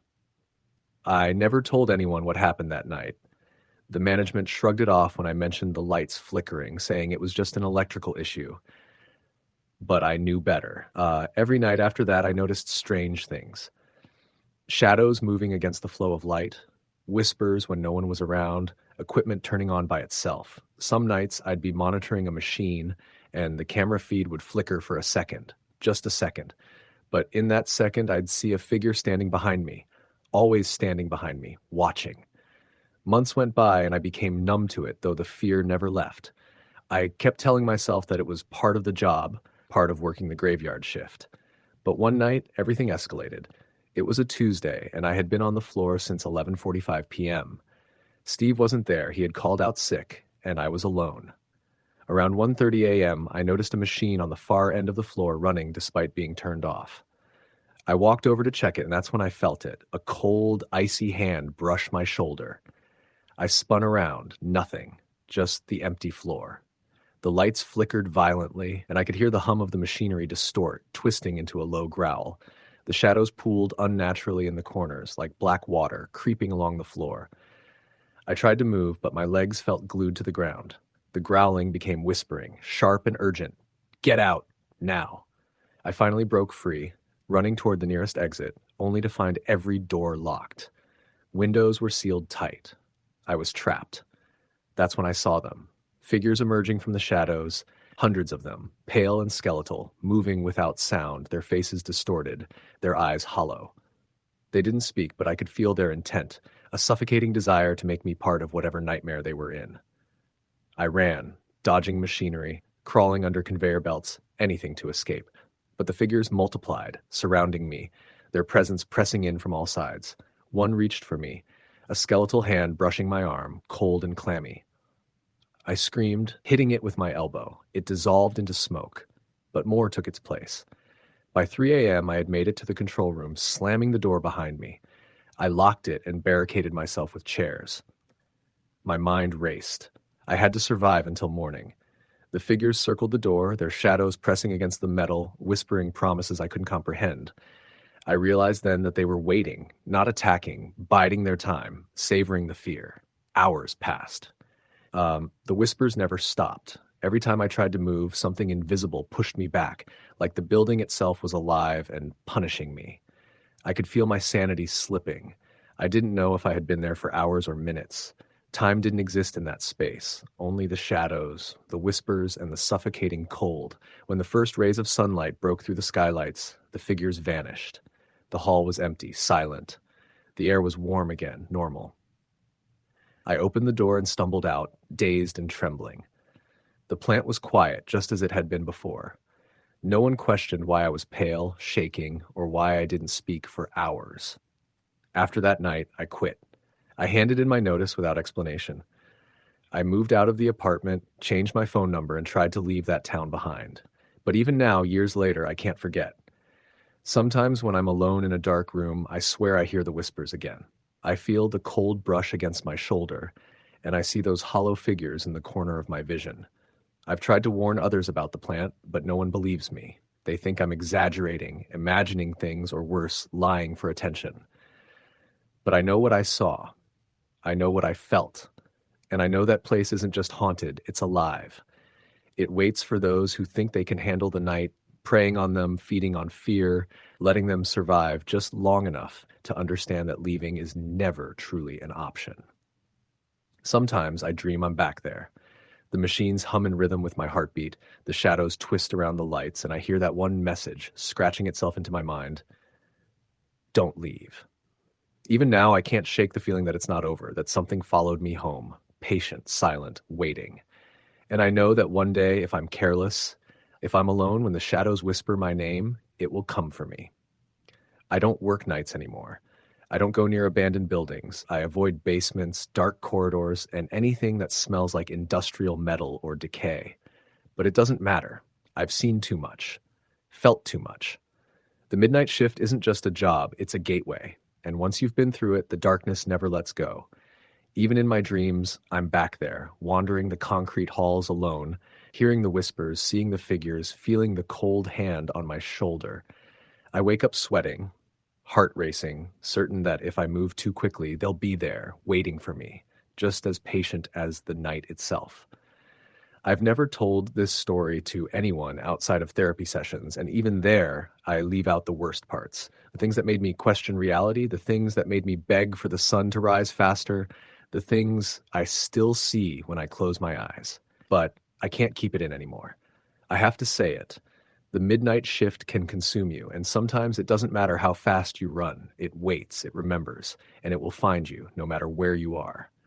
Even now, years later, when the clock strikes midnight and I'm alone in a quiet house, I can hear the faint hum of machinery, I can hear whispers in the walls, and I know deep down that it's not a memory, it's an invitation. One day, if I'm not careful, I'll go back. Maybe I'll go back because I'm drawn to it, or maybe because it's already found a way into my life that I can't escape. But until then, I survive, haunted by what I've seen, knowing that some places are never meant to be alone at night, and some nights never meant to be survived. Story the end. I started my first midnight shift at the hospital as a night orderly, thinking it would be boring.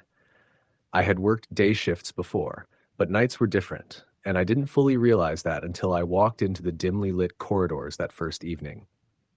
The hospital was old, built in the 1950s, with long, narrow hallways that seemed to stretch on forever.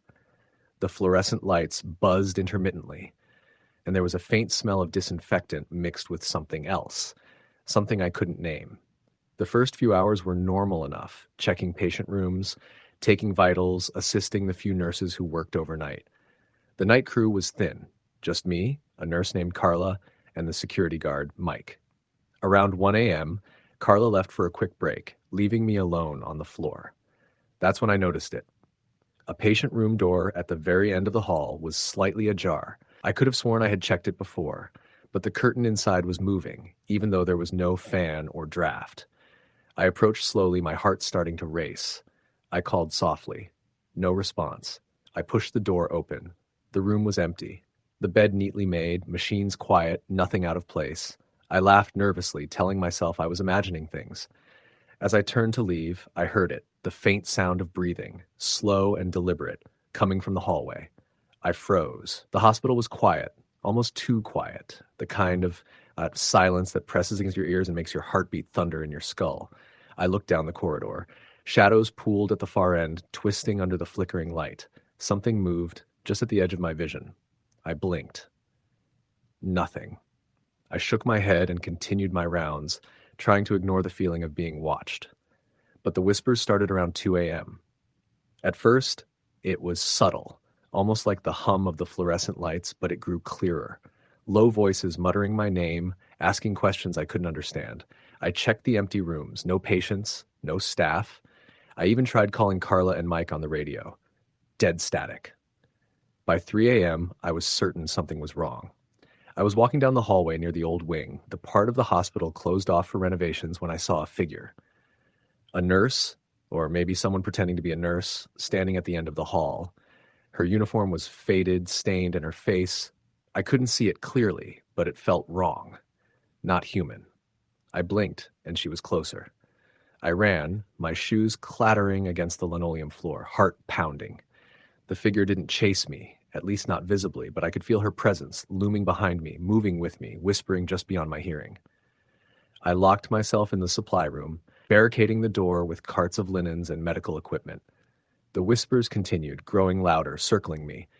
Shadows in the corners of the room seemed to thicken, darkening the already dim light. I could feel cold hands brush my arms, the touch light but impossible to ignore. I screamed, banging on the door, calling for anyone to help. But the night was empty. Hours passed. I lost track of time, only realizing it was nearly 5 a.m. when the sun began to filter through the windows in the lobby. The presence faded, leaving only the lingering chill and the sense of being watched. When I finally emerged, The hallway was normal again. No shadows, no whispers, no figures. The supply room door looked like it had never been moved. Carla returned and asked why I looked pale and shaken. I didn't tell her anything. Who would believe me? I tried to explain the feelings, the sounds, the shadows, but it all sounded like sleep deprivation. Mike, the security guard, never mentioned seeing anything either, though I caught him glancing nervously at the old wing more than once. After that night, the strange occurrences didn't stop.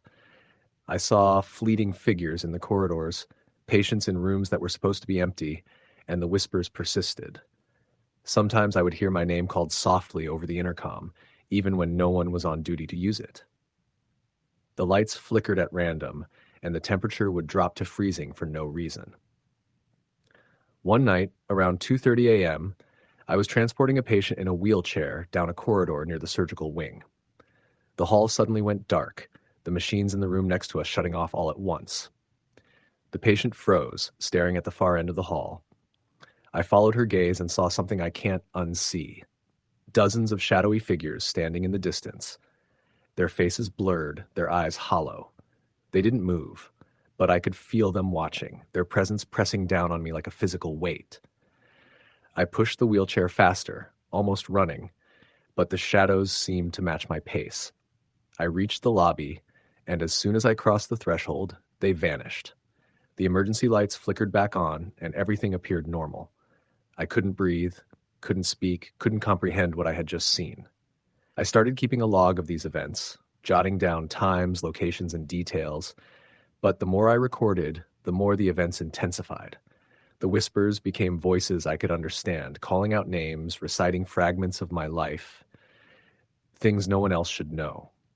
I began to dream the hospital at night, the same shadows stalking me in the corridors, whispering threats I couldn't decipher.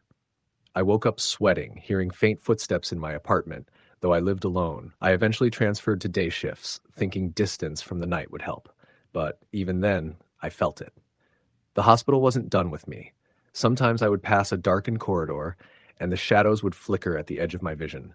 I would hear my name whispered in empty rooms, smell the faint metallic scent, feel the icy brush against my shoulder. Years later, I still work in hospitals, but I avoid the night shifts. I don't tell people why. I can't. No one would believe me. And yet, I know it's still out there, waiting for the next night shift worker to wander the empty corridors alone, waiting to remind them, as it reminded me, that some places are never empty, and some nights are never meant to be survived. Even now, when I walk the halls of my current hospital at night, I sometimes hear whispers and see shadows moving just beyond the reach of the lights. I know it isn't a memory. I know it's waiting. And I know that someday, if I'm not careful, it will come for me again. Story the end. The first time I took a midnight shift at the warehouse, I thought it would just be a quiet job. Stocking, cleaning, and making sure shipments were ready for morning. I was used to working long hours in construction, so I figured a simple night shift at a logistics warehouse would be easy money. The place was in the outskirts of Cleveland, tucked between an old industrial park and a rail yard. The area was quiet. Too quiet, really, and it gave me a weird feeling when I first pulled up that night. The building looked normal from the outside, dimly lit, with a single security camera above the main doors. It wasn't much, but the pay was solid, and I needed the cash. Inside, the warehouse was massive. Rows of metal shelves stretched into shadowy corners where the fluorescent lights barely reached. Most of the time, the day crew had left things half-stacked or in disarray, and it fell to the night crew to fix it. My supervisor, a guy named Paul, was in his early 40s, gruff but not unkind. He told me to start with aisle 7, where a shipment of electronics had come in earlier. "Keep your walkie on," he said. "It's just me and you tonight. If anything weird happens, call me." I laughed at the warning, thinking he was joking. For the first hour, everything was routine. I moved boxes, checked barcodes, and listened to the low hum of the lights. Occasionally, I'd hear a clang from somewhere deeper in the warehouse, but I assumed it was just the building settling. Around 1:30 a.m., the lights flickered once, then stabilized. I remember thinking it was strange, but shrugged it off. That's when I first heard the footsteps. They weren't my own. I knew that instantly.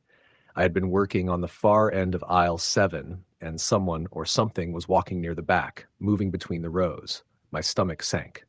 "Hello?" I called out, trying to keep my voice steady. Nothing. The sound of walking continued, slow, deliberate, echoing off the concrete floors. I grabbed my walkie and hit the button. "Paul? You there?" Static. "Paul?" I tried again. The footsteps stopped suddenly, and I froze. A cold breeze brushed the back of my neck, even though all the doors were closed. I shook it off, thinking maybe it was just my imagination. I told myself I'd call him from the office just to be safe. As I walked toward the office, the fluorescent lights above flickered violently and then went out completely, leaving me in darkness. My flashlight caught the metal shelves, the stacks of boxes, but something felt off. The shadows seemed to stretch and move as if the building itself was alive. That's when I saw him. Or it. A figure stood at the far end of the aisle. Tall, thin, wearing what looked like a dark hoodie, but the hood seemed to obscure a face entirely. My breath caught. I called out again, more loudly this time. "Hey, who's there?" The figure didn't move, didn't respond. I flicked my flashlight directly at it. For a brief second, I could see that it wasn't human. Its head tilted unnaturally, like it was too flexible, and then it darted around the shelves faster than any person could. I ran. My walkie slipped from my pocket as I sprinted toward the office. Heart pounding, I slammed the door and locked it behind me. My hands shook as I picked up the phone, but the line was dead. My walkie crackled, and I could hear faint whispers, but they weren't in English, more like hissing sounds. I sat there trying to calm down, telling myself it was just some homeless person or a prank. But when I looked out the office window, there was nothing. The lot was empty, and the cameras weren't showing anyone. I called Paul on my cell. No answer. I tried again. Still nothing. By the time I gathered enough courage to leave the office, the hallway was pitch black. My flashlight barely penetrated the gloom. I stepped forward slowly, and that's when I saw them. Not one figure this time, but 3. Tall, dark shapes moving silently between the shelves. Every time I aimed the flashlight at them, they weren't there. It was like they were waiting for me. I backed into a corner, trying to think. I remembered the emergency exits, but the nearest one required going past the main floor where the figures had been. I decided to risk it and ran across the open area. One of them shot out from the shadows and blocked my path. I tripped over a box and hit the ground hard. My flashlight rolled away, and I felt a sharp pain in my shoulder. I scrambled to my feet, and that's when the warehouse went silent. Completely silent. No humming, no footsteps, nothing. My shoulder throbbed, and I realized I'd been scratched or cut. I limped to the nearest emergency exit and threw the door open. Cold night air hit me, and for a second, I thought I was safe. But then I saw it. A figure standing across the lot, just beyond the edge of the light. Its head tilted in that same unnatural way, watching me. I bolted to my truck without looking back. I didn't stop driving until I was halfway home. My shoulder still hurt, and the scratch had started bleeding. I called Paul in the morning. He sounded groggy, but asked if I was okay. I told him what happened. He laughed it off, told me I probably just hit my head on a shelf or something. But I knew it wasn't that. The cut on my shoulder wasn't from a shelf. I couldn't sleep that day. Every time I closed my eyes, I saw the figure's head tilt, the way it moved, and the warehouse in complete darkness. That night, I didn't answer the call to return for another shift. But by the second week, I was desperate for money and convinced myself it had just been a hallucination from exhaustion. The second night, I arrived earlier, trying to keep a level head. The warehouse smelled different, like rust and decay. Paul waved me over, talking about how nothing had been out of place during the day. I tried to laugh it off, but I stayed close to him. Around midnight, he left to check some delivery trucks, and I was alone again. It started subtly this time, a low scraping sound coming from aisle 12. I froze. I told myself it was just rats or some equipment falling over, but the scraping turned into footsteps again, deliberate and slow. I reached for the walkie, but before I could call Paul, the lights went out. Total darkness. I switched on my flashlight, and immediately I knew I wasn't alone. Boxes moved slightly, as if something was brushing against them. Then I saw it, a shadowy figure standing on top of a shelf, balancing perfectly. Its eyes glowed faintly in the darkness, reflecting the beam of my flashlight. I screamed and stumbled backward. The figure leapt down, landing silently, almost gliding across the floor. I ran toward the office, heart racing, and slammed the door. This time I tried to barricade it with a chair. My walkie crackled. I thought it was Paul, but the voice that came through was garbled, almost like a distorted scream. The shadows in the office stretched unnaturally along the walls. I backed into a corner, clutching the chair. Then I felt it. Cold, skeletal fingers brushing my neck.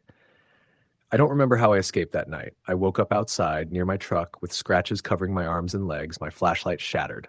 My phone was gone. The warehouse loomed in the distance, silent as if nothing had happened. I never went back. I quit the job, but the nightmares followed. Weeks later, I saw a news story about the warehouse. A day worker had gone missing. No one knew what happened. The police found the office door locked from the inside. Lights out, nothing else. They questioned me, but I could only shake my head. They didn't believe me. Nobody did. Sometimes I drive past the area. The warehouse is still there, silent, windows dark. On certain nights, I swear I see figures moving inside, gliding between the shelves. I never stop to look. I never will. I learned that some places, some hours, are better left alone. The scratches healed, but the memory didn't. I started having dreams where I was back in the aisles trying to find a way out, and those tall, dark figures were always just a step behind. Their heads tilted, watching, waiting. And every night, I wake up hoping that it was just a dream. But deep down, I know the warehouse is still out there, waiting for the next person foolish enough to work the midnight shift. I warned my friends not to take night jobs at that place. Some laughed. One of them disappeared months later after starting the midnight shift there. The police found his truck in the lot. His body was never recovered. Some said it was a coincidence. I don't think so. I still see him sometimes in my dreams, walking between the aisles trying to warn me. Even now, years later, I can't shake the feeling of being watched whenever I walk into any large, empty building at night. The shadows seem heavier, more alive. The silence is never just silence. Every creak, every footstep feels like it belongs to something waiting, something patient. I can't work nights anymore. I can barely stay in a room alone after dark. The warehouse taught me something I can't forget. Some places, some hours are not meant for humans. The things that live in the darkness aren't ghosts, not exactly. They are something older, something patient, something that moves in ways you can't understand. And once you've seen them, you never forget. I've tried to tell myself I'm overreacting, that my mind is playing tricks, but I have the scars to prove it. And sometimes when I'm driving home late, I catch a glimpse of something on the edge of the road. Tall, thin, moving in ways that make no sense. It tilts its head just like the figures in the warehouse. And I know, without a doubt, that it's waiting for someone to wander into the wrong place at the wrong time. Story the end. It was 11:50 p.m. when I pulled into the lot of the small, 24-hour diner on the outskirts of town. I had picked up the midnight shift a few months back after losing my old job at the warehouse. The pay wasn't much, but the place was quiet, and I liked quiet, usually. The diner was a classic with a red and white checkered floor, vinyl booths, and a counter with chrome stools that had seen better decades. The neon open sign buzzed weakly, flickering every few seconds. Outside, the parking lot was empty except for a single pickup truck parked near the back. The surrounding area was just woods, fields, and the occasional abandoned barn. Once the highway traffic thinned, it felt like the rest of the world just disappeared. I clocked in, poured myself a cup of coffee, and went around straightening up the place. By 12:15 a.m., the diner was empty. Not a single car on the lot besides that truck. The hum of the refrigerator and the distant roar of crickets were the only sounds. At about 12:30, the bell over the door jingled. I looked up, expecting maybe a trucker stopping in for a late snack, but the diner was still empty and the door had not opened. I frowned and went back to wiping down the counter. That's when I heard it. A soft scraping sound, like something dragging across the linoleum floor near the back kitchen door. My stomach clenched. I wasn't supposed to hear anyone else, and the diner was small enough that any movement would be noticeable. I grabbed a broom for protection and slowly approached the kitchen door. The sound stopped as soon as I got close. My hand hovered over the knob, hesitating, heart hammering. Then I heard it again, this time from the front of the diner, something brushing against the metal edge of the counter. I froze. Whoever, or whatever it wasn't making normal human sounds. It was a low, scraping, deliberate noise like claws against metal. "Hello?" I called, my voice trembling. No response, just the hum of the refrigerator. I grabbed my phone to call the police, only to realize there was no signal. Perfect. Just perfect. I turned the lights on full and tried to keep my nerves steady. The diner looked normal, empty booths, clean floor. The single pickup outside, untouched, nothing out of place. Around 1 a.m., I went to the back to check the storage room. The door was slightly ajar, and when I pushed it open, I saw muddy footprints leading out into the alley behind the diner. Bare feet. Small, narrow, but oddly long. Too long for any normal person. I felt a chill crawl up my spine. Whoever had left them hadn't been inside the diner, at least not fully. But then, how had I heard the scraping inside? I returned to the counter, coffee forgotten, and kept my eyes on the front entrance. The clock ticked toward 2 a.m. That's when the bell jingled again, faintly, though no one was at the door. I slowly looked around. There was nothing, until the reflection in the window caught my attention. A figure standing outside, just on the edge of the lot where the trees began. I couldn't see details, just a dark silhouette. Tall, thin, motionless, watching. I froze, unable to breathe.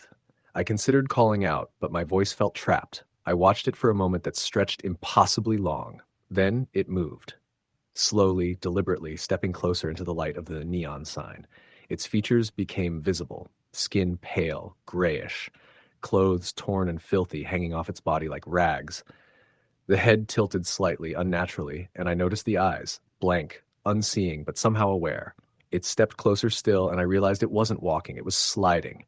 Feet dragging, arms hanging limp like it had no idea how to use them. My legs finally obeyed my instinct to run. I bolted for the door, keys in hand. I fumbled with the lock, heart racing, palms slick with sweat. When I got the door open and looked back, it had vanished. I ran to my car and locked the doors behind me.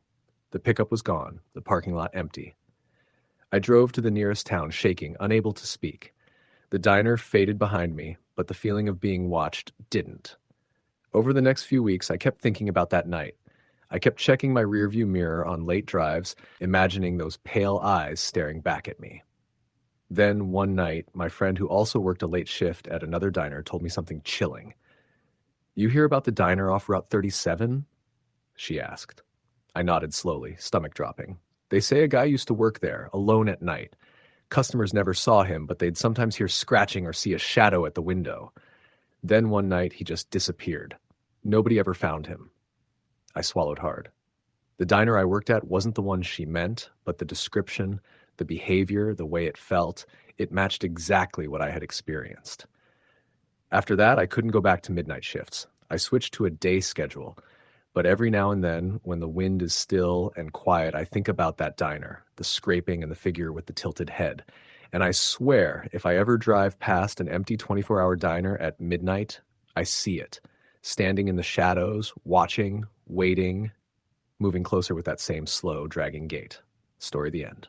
It was the winter of 2017 when I started working the midnight shift at a 24-hour diner on the outskirts of Cleveland, Ohio.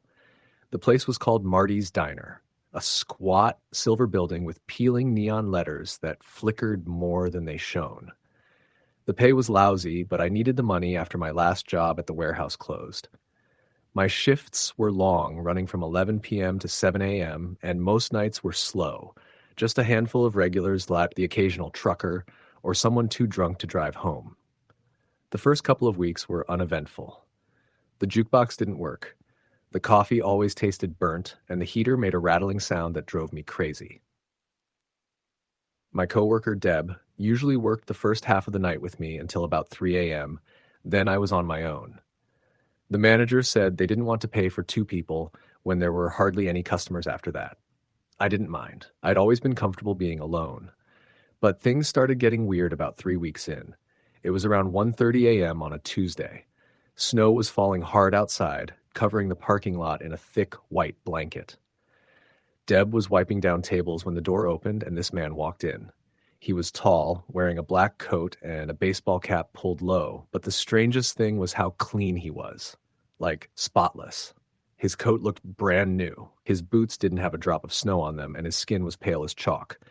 He sat down at the counter without saying a word. I walked over with a menu, trying to sound normal. Evening. Coffee. He didn't answer right away. He just stared at me with this faint smile that didn't reach his eyes. Then he said, "You should lock the door." That threw me off. "What?" I said. He tilted his head slightly. "You should lock the door now, before they come." I glanced over at Deb, thinking maybe this guy was high or drunk. She raised her eyebrows like, "You deal with it." I gave a nervous chuckle and said, "All right, buddy, sure thing," and poured him a cup of coffee. He didn't drink it. He just sat there, hands folded on the counter, eyes fixed on the window facing the parking lot. "Everything all right?" I asked, trying to keep my tone casual. He didn't look at me. "You work here every night?" Yeah, I said slowly. He nodded, still staring out the window. "Don't!" That's when Deb leaned over and whispered, "He's creeping me out. I'm going to call Marty." But before she could move, the man said, still looking outside, "Don't bother. Phones won't work soon." That stopped us both cold. I forced a laugh. "Okay, pal, if this is some kind of joke..." He cut me off. "It's not a joke." His voice was low but steady. "They'll be here soon. They come when it snows. They don't like the light, so keep it bright in here. Don't go outside. Don't answer if someone knocks." He finally turned toward me, and that's when I saw his eyes. They were completely black. No whites, no pupils, just black like ink. I froze. Deb gasped behind me, dropping her rag. The man blinked, and just like that, his eyes were normal again. Grayish blue, completely human. He stood up, dropped a 20 on the counter, and said, "Lock the door." Then he walked out into the snow. We both ran to the window, but he was gone. No footprints, no tire tracks, nothing. Just empty snow swirling under the neon lights. Deb was freaked out enough to leave early that night, saying she had a bad feeling. I didn't argue. When she left, I locked the door and tried to shake it off. I told myself the guy was just a weirdo, maybe on something. But around 3 a.m., the diner got cold, like refrigerator cold. I checked the thermostat, but it still read 72. Then the lights flickered once, twice, and stayed dim. The power didn't go out completely, but the hum of the overhead lights softened to this sickly yellow glow. The snow outside was coming down harder, almost sideways now, and visibility was 0. That's when I saw movement outside. At first, I thought it was just the snow shifting, but then I saw it again, something tall moving between the parking lot lights. It was standing at the edge of the lot, near the tree line, too far to see clearly, but its shape wasn't right. It was too thin, too long-limbed, almost like its body stretched wrong. I stood frozen at the counter, watching as it took a few steps closer. Then another one appeared behind it, and another. There were 3 of them. They didn't walk so much as glide, like the snow didn't affect them at all. I ran to the front door and flipped the lock, my hands shaking so badly I dropped the keys twice. When I turned back, the figures were gone. For a few minutes, I thought maybe I'd imagined it. I even laughed at myself out loud. But then came the first knock. It wasn't loud, just a soft, steady tapping on the glass door. I froze, staring at the handle, every nerve in my body on edge. I knew the door was locked, but something deep in my gut told me not to go near it. The tapping stopped. Then it started again on the window by the booth near the entrance. Tap, tap, tap. I grabbed the flashlight under the counter and shined it toward the window. Nothing. Then something hit the glass hard from the other side, so hard it rattled the frame. I screamed and stumbled back, the flashlight rolling across the floor. When I picked it up again, there was a handprint on the glass, but it wasn't human. It was too big, with long, crooked fingers that seemed to bend wrong. The skin looked grayish blue and cracked, like something pulled up from under ice. I backed away, whispering to myself, "It's just the cold. It's just the cold." The lights flickered again, and the diner went completely dark for a few seconds. When they came back on, there were more handprints, dozens of them, covering the glass all along the front wall. Every window had them. And then I saw faces, pale, stretched faces pressed against the glass, mouths open too wide, black holes where eyes should have been. They were mouthing something, but there was no sound. I couldn't move. I just stood there, staring, until one of them slowly lifted its hand and pointed directly at me. That's when I bolted to the kitchen. I hid in the back, behind the walk-in fridge, holding the flashlight in one hand and the diner phone in the other. I tried calling 911, but all I got was static. The screen flickered between digits before dying completely. Then I heard the front door creak open. I hadn't unlocked it. I know I hadn't, but I heard the unmistakable sound of the bell jingling as the door swung inward. Something stepped inside. I heard the floor creak under its weight, slow and deliberate, one step at a time. Then a wet, dragging sound, like something being pulled across the tile. It was heading toward the back. I tried to stay silent, barely breathing, but the light from my flashlight was flickering. The beam dimmed, then surged brighter for a moment, just enough to cast my shadow across the floor, and that's when I heard it stop. It knew where I was. I held my breath until I thought my lungs would burst. I could hear it breathing now, this deep, wet sound that filled the air like gurgling water. It was right on the other side of the fridge. Then, in the faint glow of my dying flashlight, I saw a hand, cracked and dripping, slide slowly along the edge of the metal. The fingers were too long, bending at the wrong angles. I couldn't hold it in anymore. I screamed and threw the flashlight across the room, sprinting toward the back exit. The freezing air hit me like a wall as I burst outside. I didn't look back. I just ran through the snow, my shoes slipping, my breath tearing at my lungs. When I finally stopped, I was half a mile down the road near the gas station. I turned to look back, and the diner was completely dark. No lights, no movement, just snow falling silently around it. The cops said they found nothing when they checked. No footprints, no handprints, no sign of forced entry. The cameras had all gone black at 2:59 a.m. The only thing they noticed was that all the clocks inside the diner were stopped, frozen at exactly 3 a.m. I never went back. The diner closed down a few months later after a freak electrical fire. But sometimes, when it snows hard and I drive past that stretch of road, I still see the faint glow of neon lights flickering through the white, and every time I feel that same cold dread crawl up my spine, like something inside is still watching, waiting for someone to forget to lock the door. Story the end. The convenience store on Route 67 had been open for decades, but nobody really wanted the midnight shift. It wasn't just the long hours, it was the isolation. Surrounded by woods and empty fields, the building sat alone, a tiny box of fluorescent light in a sea of darkness. When Marcus took the job, he figured it would be easy money. Keep the shelves stocked, watch the cameras, ring up a few customers, and get paid. Simple. He started on a Monday night in late October. The owner, a wiry man named Carl, gave him a quick rundown. Check the cameras every 30 minutes, don't let anyone in after 2 a.m. unless they look like regulars, and don't go outside alone if he hears noises. Some people think they know the area, Carl said, but you never know what's lurking out there. Marcus laughed, thinking the old man was just superstitious. The first few nights were boring.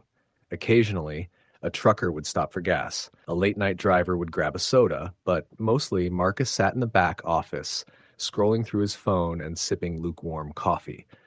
By the end of the first week, he was already getting into a rhythm. Restock the shelves, check the restrooms, sweep the floor, and keep an eye on the security monitors. On his second week, something changed. It started around 1:15 a.m. when Marcus noticed movement on camera 3, the one pointed at the back lot. A figure was standing near the dumpster. At first, he thought it was a stray dog, but the shape was upright, tall, and still. He squinted at the grainy black and white feed, trying to make it out. Then the figure lifted its head, and Marcus froze. The face was obscured by shadow, but the way it tilted unnaturally made his stomach knot. He picked up the walkie-talkie, intending to call Carl, but the radio crackled with static and went silent. Marcus muttered a curse under his breath and told himself it was nothing, probably a delivery driver or maybe someone hiding from the wind. By 2 a.m., the back lot was empty, or so it seemed. Marcus was restocking the snack aisle when he heard it, a soft tapping on the glass of the front door. Slow, deliberate, tap, tap, tap. He froze, heart thudding. No one should be there. The door was locked. He pressed his face to the security monitors. On camera 1, the front entrance, nothing moved. The lot was deserted, the fog rolling in thick from the nearby woods. The tapping continued. Marcus grabbed a flashlight and edged toward the door, trying to peer through the fogged-up glass. The streetlights outside cast weak, trembling pools of light. That's when he saw them. Footprints, wet, muddy footprints leading up to the door, ending at the threshold. There was no one there, but the prints were fresh. He stepped back, fumbling for the phone. No signal. The walkie-talkie still dead. The hum of the fluorescent lights above seemed too loud, almost oppressive. Then the whispering began. Soft at first, almost inaudible, like the wind rustling through leaves, but it grew louder, curling around his ears, echoing inside the room. Marcus spun around. In the reflection of the glass, he saw movement behind him. A figure, pale, thin, hunched, its eyes dark voids staring straight at him. He yelped and swung the flashlight, but the beam caught nothing, just the empty store, the aisles lined with chips and soda. He backed into the office, fumbling for the lock. His fingers trembled as the whispering turned into something else. A wet, dragging sound, like nails scratching along concrete. The back door handle rattled. Slow, rhythmic. Someone or something was trying to get in. Marcus crouched behind the counter, heart racing. The monitors flickered, screens going black one by one. Then all came back online. The backlot camera now showed the figure standing in the middle of the pavement. But it wasn't alone. Several more figures had appeared, their shapes tall and distorted, moving in ways that didn't look human. One of them pressed its face against the camera lens. Even through the grainy feed, Marcus could see the hollow eyes, the mouth hanging slightly open, silent. It raised a hand, slowly, deliberately, pointing toward him. He stumbled backward, tripping over a mop bucket. The flashlight skittered across the floor, illuminating glimpses of the other figures appearing at the edges of the aisles. They were inside now. Somehow. Marcus could hear them moving. Faint shuffling, dragging noises, whispering that rose and fell like a tide. Panicking, he ran to the storage closet in the back, locking the door behind him. He pressed his back against it, listening. The whispers were closer now, circling, murmuring words he couldn't understand. The lights flickered, and he thought he saw shadows stretch and bend unnaturally around the room. Time became meaningless. Marcus couldn't tell if minutes or hours had passed. He pressed his hands over his ears, trying to block the sound. But then he felt it. Cold, ice-cold fingers brushing his shoulder. He spun around in the cramped space. Nothing. The closet was empty. The scraping returned, louder, now all around him. The walls seemed to breathe, closing in, narrowing the room. Marcus tried to scream, but his voice was swallowed by the darkness. The figures were everywhere now, appearing and disappearing at the edges of his vision, their eyes hollow, their mouths silent. Then silence. Marcus opened his eyes. Morning light filtered through the grimy windows. The store looked normal, everything in place.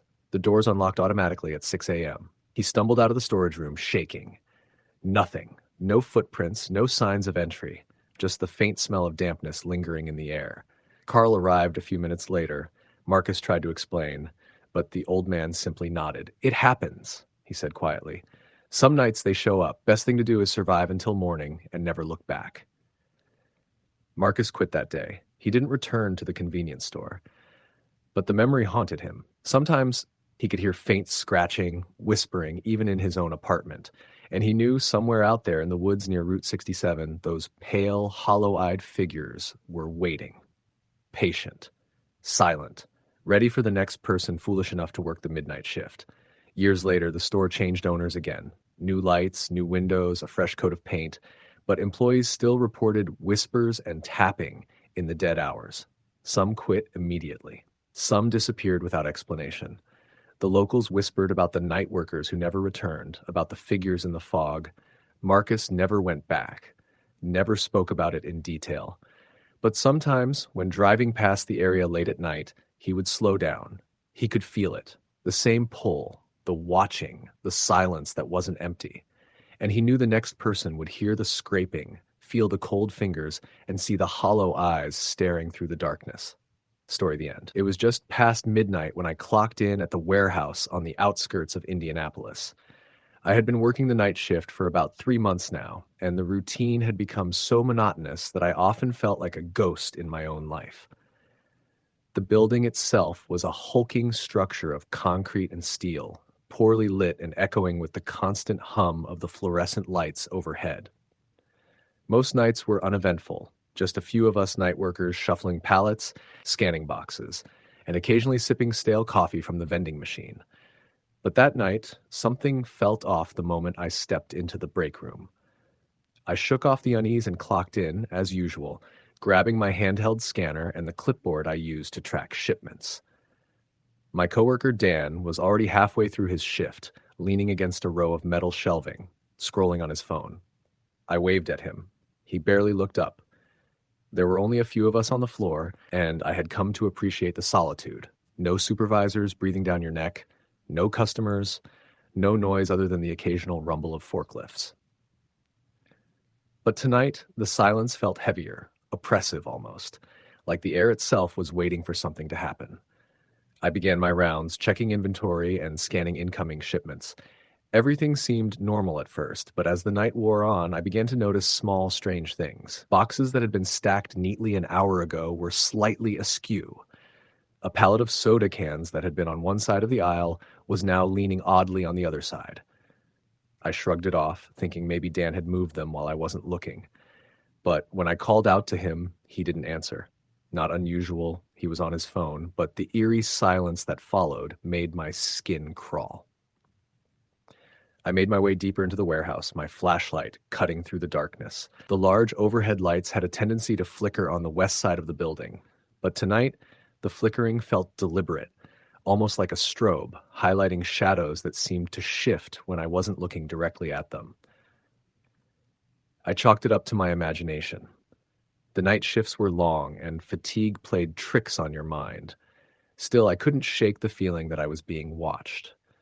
I reached the far end of the warehouse, where the older inventory was stored, and noticed something truly strange. A row of boxes that I was sure had been stacked against the wall earlier was now forming a rough barrier across the aisle. I could have sworn that section was clear when I passed through less than 30 minutes ago. My heart rate picked up, but I forced myself to continue scanning, telling myself I was imagining things. The air in that part of the building was colder, damp, almost like the temperature had dropped suddenly. I pulled my jacket tighter around me. As I moved past the boxes, I heard it, the softest shuffle of footsteps behind me. My breath caught. I called out, "Hello, Dan?" My voice sounded small and weak in the cavernous space. No answer. The footsteps continued, moving slowly, deliberately, matching my pace, but always a beat behind. I stopped and spun around, flashlight sweeping the aisle, but there was no one there, only the faint hum of the building and the echo of my own heartbeat. I shook my head and whispered, "Get a grip, man. It's just the building settling." I continued my rounds, but now every creak, every clatter of a falling box or shifting pallet made me jump. I found myself checking the corners obsessively, convinced something was watching me, but the warehouse remained empty. Then I noticed it. A shadow at the edge of my flashlight's beam, stretching across the floor, dark and shapeless, moving against the direction of my light. My stomach twisted. I froze. It didn't have the defined shape of a person, more like a stain of darkness on the concrete floor. I blinked, and it was gone. By 2 a.m., the building felt suffocating. I tried to call Dan on his cell, but it went straight to voicemail. I tried to shake off the creeping sense of dread and got back to work, but the noises were intensifying. Soft whispers that seemed to come from the walls themselves, pallets toppling over with no one near them, the flickering lights casting grotesque, elongated shadows. I began to feel a sense of urgency, like I needed to finish my shift and get out before something happened. But I also knew I was trapped. There was only one exit door, and it was on the opposite side of the building. Then I saw it clearly. Near the loading dock, a figure crouched in the shadows. At first, I thought it was Dan playing some stupid prank, but as I approached, I realized this was no prank. The figure had no discernible features, just a dark, humanoid shape, hunched over and staring at me. It didn't move, but I felt its gaze piercing through me, freezing me in place. My voice caught in my throat, but I managed a weak, "Hey, what the hell are you doing?" The figure tilted its head slowly, unnaturally, like it was examining me. Then it shifted. Not walking, not running, but sliding across the floor in a way that made no sense. Its movement was fluid, silent, and wrong. I stumbled back, tripping over a loose pallet, heart hammering, and scrambled to my feet. My flashlight flickered, and when the beam returned, the figure was gone. I ran toward the main floor, trying to find another coworker or any sign of life, but the warehouse was empty. The large windows near the front doors reflected only darkness, as though the outside world had vanished. I fumbled with my radio, calling for anyone, but the static was deafening. I thought about calling 911, but my phone had no signal. I was completely alone. Panic set in. I retraced my steps, desperately looking for the figure, but it was as if it had melted into the shadows. Then I heard it again, the whispering. Not words I could understand, just a low, sibilant sound that seemed to crawl under my skin. The temperature dropped even more, my breath visible in the air, and I felt a hand, cold, impossibly cold, brush against my shoulder. I spun around, flashlight shaking in my grip, but again, nothing. Just the empty warehouse. I made my way to the break room, hoping Dan had returned or that someone would be there. But the chairs were overturned, the vending machines sparking and hissing, and the clock on the wall had stopped at 2:14 a.m. I sank into a chair, trying to calm down, telling myself it was fatigue, stress, my imagination. But I couldn't deny the smell, the metallic tang of blood in the air, faint but unmistakable. I gagged and got to my feet, scanning the room. Nothing seemed physically wrong, but the feeling of being watched was overwhelming. That's when I noticed the writing on the wall, scrawled in what looked like the same metallic substance in the air. My stomach turned. It said, "You should have left." I blinked, thinking maybe I was hallucinating. The letters weren't uniform, some large, some small, uneven, jagged. The whispering grew louder, almost intelligible, like 1,000 voices murmuring in my ears. I ran toward the exit, but the door was locked. It had never been locked before. I jiggled the handle, pulled with all my strength, but it didn't budge. I turned back, desperate, and the shadow was there again.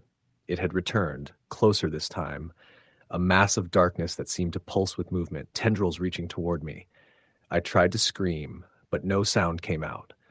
My flashlight dropped from my hands, and in the darkness, I felt it, grasping me, lifting me off my feet, freezing my limbs with a grip that was icy, unyielding. I struggled, panic consuming me, and then, just as suddenly as it had grabbed me, it released me. I collapsed to the floor, gasping, heart racing, shaking uncontrollably. The whispers continued, surrounding me, but I noticed something else, faint, barely audible, a slow, deliberate dragging sound coming from the far end of the warehouse. I forced myself to look. Dan's body, or what I assumed was Dan, was being pulled across the concrete floor by an unseen force. His head twisted unnaturally, limbs flailing, eyes wide and lifeless. I wanted to vomit. I wanted to run, but I was frozen, a part of me knowing that moving might draw the same fate. Then, just as suddenly, everything stopped. The dragging ceased. The whispering fell silent. The shadow had disappeared. The air warmed slightly, though the sense of dread lingered. I scrambled to my feet and tried the exit again. This time, the door opened. I ran into the night, not stopping until I reached my car, shaking, tears streaming down my face. I never looked back, never considered going back for my things, or even trying to explain what I had seen. I called the police the next morning. When they arrived, the warehouse was empty. No sign of Dan, no boxes moved, no writing on the walls. Just an empty, silent warehouse with the faint hum of the fluorescent lights. My story was met with skepticism. They suggested stress, hallucinations, or perhaps a prank. But I knew what I had seen. I had no reason to lie, and I couldn't explain the metallic smell that still clung to my clothes or the deep, chilling certainty that whatever I had encountered that night was still inside that building, waiting. I never returned to that warehouse. I found a day shift job elsewhere, though I often dream about the darkness, the whispering, and the way those shadows moved. The memories haunt me, long after the fluorescent lights have faded from my mind. I can still feel that cold grip, the sense of being watched, and the words on the wall that will never leave me, "You should have left." Months later, I saw a news report that made my blood run cold. There had been a series of disappearances around Indianapolis, all workers from night shifts at isolated warehouses. The cases were unsolved. The descriptions, though incomplete, matched my experience. Shadows, voices, the sudden absence of coworkers. I stayed silent, afraid to tell anyone what I truly knew. I didn't need proof. I'd felt it. I'd survived it. And I would never step foot in a warehouse at night again. Even now, when I drive past abandoned industrial buildings, I can't shake the feeling that something is still inside, watching, waiting. Something that doesn't belong in the human world. and deep down I know if I had stayed, I would have become one of those missing workers, another shadow dragged into the darkness. I often wonder how many are still trapped, how many of the vanished are still alive in that same inescapable nightmare. The thought makes me shiver. I will never work a night shift again. And sometimes, just sometimes, in the quiet moments of the day, I hear the whispers. Story the end. It was the winter of 2019 when I started working the midnight shift at a gas station off a long, forgotten stretch of Highway 14 in southern Indiana. The kind of road where traffic dies after sundown and the only cars that pass are the ones too tired or too lost to care where they are. I'd moved there from Indianapolis after losing my last job, desperate for anything that paid. The ad said, overnight attendant, easy work, good pay. It sounded perfect. The place was called Miller's Fuel Stop. One single-story building, 2 gas pumps, a flickering neon sign, and an old trailer parked behind it that served as storage. My boss, Frank, was a heavyset man in his 60s who smoked more than he spoke. On my first night, he gave me a short tour, the register, the security monitor, the keys to the bathrooms outside, and a baseball bat, just in case. Before leaving, he said something that didn't register right away. Lock the doors after midnight. Don't open them for anyone, even if they look like they need help. I asked why. He just sighed and said, "You'll see," before walking out into the freezing night. The first couple of nights were quiet. The occasional trucker would stop for gas, a few regulars came in for coffee, but by 1:30 a.m. the place was dead silent. The hum of the fluorescent lights was the only sound. I'd sit behind the counter with my coffee, scrolling on my phone, watching the old security feeds flicker across the monitor. The weirdness started on my third night. Around 2:10 a.m., I saw something on the security monitor. A figure walking along the shoulder of the highway. The nearest town was 15 miles away in either direction, so seeing someone out there in the freezing cold was strange enough. I leaned closer. It was a man, or maybe a woman, hard to tell. They were walking slow, almost dragging one leg behind the other. I watched as the figure reached the edge of the parking lot, then stopped. They just stood there. I waited for them to come inside, but they didn't. They stayed perfectly still, their face tilted up toward the neon sign like they were reading it. I tried to see more, but the old camera didn't have great resolution. I could tell one thing, though. Their clothes were torn, dirty, like they'd been walking for miles. After a minute or two, the camera flickered. When it came back, the person was gone. I went to the window, peered out into the parking lot, but there was no one, not even footprints in the thin layer of snow. The next night, it happened again. Same time, around 2 a.m. The figure appeared at the edge of the lot, staring up at the sign. But this time, when the camera flickered, they didn't disappear. They turned toward the building and began walking slowly toward the glass doors. Every instinct told me to back away. The automatic doors didn't open, thank God. I'd locked them like Frank told me to. The person stopped right in front of the glass, maybe 5 feet away, and I finally got a better look. It was a man. His skin was pale like wax, and his eyes were completely white. No pupils, no expression, nothing. His mouth hung open just a little, and when he exhaled, no breath came out. Just silence. I froze. He lifted one hand and pressed it against the glass. His fingernails were black, cracked like old wood. He didn't move, didn't blink, just stood there, palm flat on the door. Then, so faint I almost missed it, I heard him whisper something. "Let me in." I backed away, my chest tightening, and reached for the bat under the counter, but before I could even grab it, the lights above the counter flickered. The hum of the coolers behind me stopped. Everything went dead. The pumps, the lights, even the security monitor. Pitch black.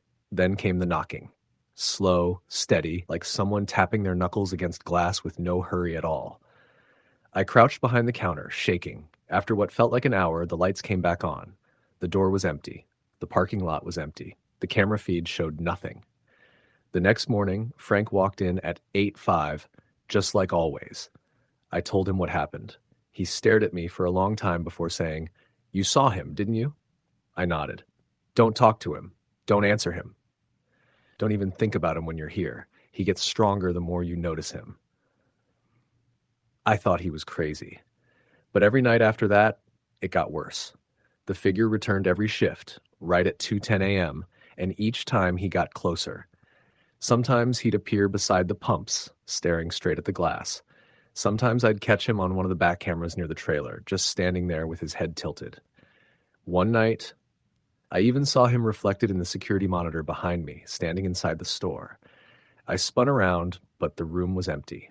Then came the voice. At first, it was just faint static in the radio, then whispers. My name, Eddie. Soft, deliberate, like someone standing inches behind me. I started bringing headphones to drown it out. But the real breaking point came on my 10th night. It was snowing hard, no cars for hours. Around 1:45 a.m., I went to restock the cooler in the back. When I returned, the front door was open, just slightly, maybe an inch, like the snow blowing in, melting against the floor.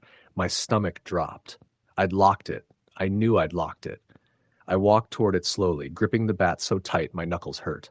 Then I heard breathing, deep, wet, uneven. It wasn't coming from outside. It was coming from behind the shelves in aisle 3. I stopped moving. The breathing got louder. Who's there? I managed to say, my voice shaking. Silence. Then the motion sensor light in aisle 3 flicked on. Something was standing there, halfway between the shelves, tall, pale, face gray and stretched too thin. Its eyes were just empty sockets, and its mouth was smiling. It started moving toward me, slow, dragging one leg behind it like before. I ran for the office, slammed the door, and locked it. The thing reached the door seconds later, pressing its hand against the small window, exactly like before. Only this time it spoke clearly. Let me in, Eddie? I don't remember much after that. I think I passed out because the next thing I knew, Frank was shaking me awake in the morning. The sun was up and everything was normal. The door was closed, no footprints, no damage, but the snow on the ground outside, it was melted, in the shape of 2 bare feet leading away from the building. I quit that day. Frank didn't even argue. He just nodded and said, I figured you wouldn't last long. I tried to move on, but the nightmares didn't stop. Every night around 2:10 a.m., I wake up, heart pounding, certain that someone's standing outside my bedroom door. I've started keeping it locked, even though I live alone. Once, I worked up the courage to look out the window. It was snowing again, just like that night.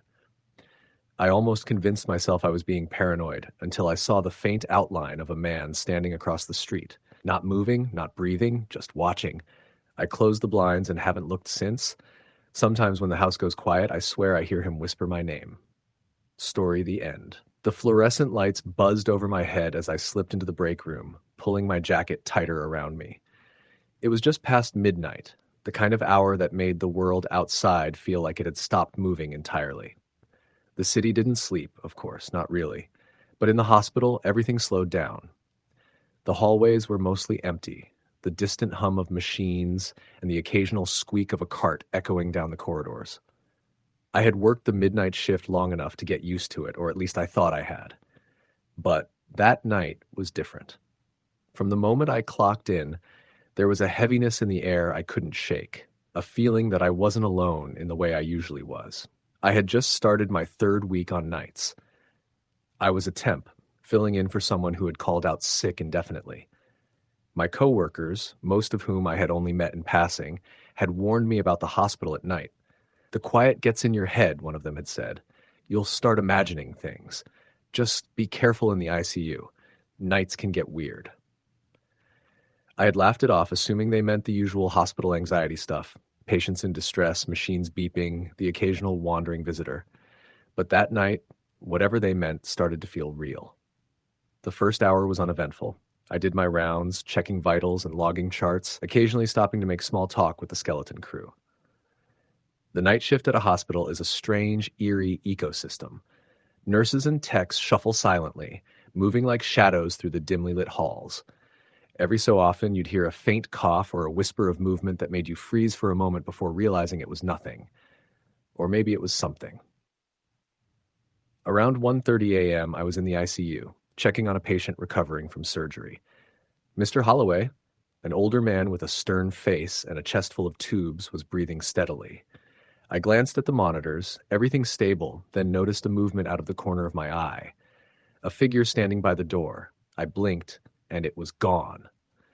Probably just the reflection of the light, I muttered to myself, shaking my head. I went back to my work, but the feeling didn't leave. Every time I turned a corner, I felt eyes on me. Not the kind of eyes you get from curious coworkers, but something heavier, colder. By 2 a.m., I was starting to get paranoid. The hospital was almost empty, the few staff members scattered across the building like ghosts themselves. The quiet wasn't comforting, it was oppressive. I tried to distract myself by reviewing patient charts and updating records, but every so often I'd hear something. A low thump in an empty room, a scraping sound from the supply closet, the soft whisper of a voice that didn't belong. I chalked it up to nerves, maybe lack of sleep, or the fact that the fluorescent lights were making everything feel off. Then it started happening with the monitors. Not the alarms, not the flat lines, but the small blinking lights. I noticed them flicker when there was no reason for them to. A heart monitor in room 312 flatlining for a second, then normal again. A ventilator beeped as if registering movement that wasn't there. I went to check, but every patient was fine. Nothing out of the ordinary physically, but something about the rhythm of the machines felt wrong. By 3 a.m., the hospital had taken on a completely different character. Shadows stretched unnaturally long down the hallways, walls seemed to pulse subtly, and every step I took echoed like it was magnified 100 times. I stopped in the middle of the corridor, gripping my clipboard like a weapon, and tried to calm myself. "You're just tired," I whispered to no one. Just tired. But the hospital didn't respond to my logic. It moved around me. I caught glimpses of a figure at the end of the hall, disappearing when I looked directly. Sometimes it seemed closer than it should be, almost in the corner of my eye, always just beyond the edge of perception. I tried to focus on the tasks I had left. There were rooms to check, charts to update, meds to dispense. But as I walked past room 315, the patient's bed was empty. I froze. "Mr. Daniels?" I called softly. No response. I went inside, expecting to find a nurse or someone moving him for routine care.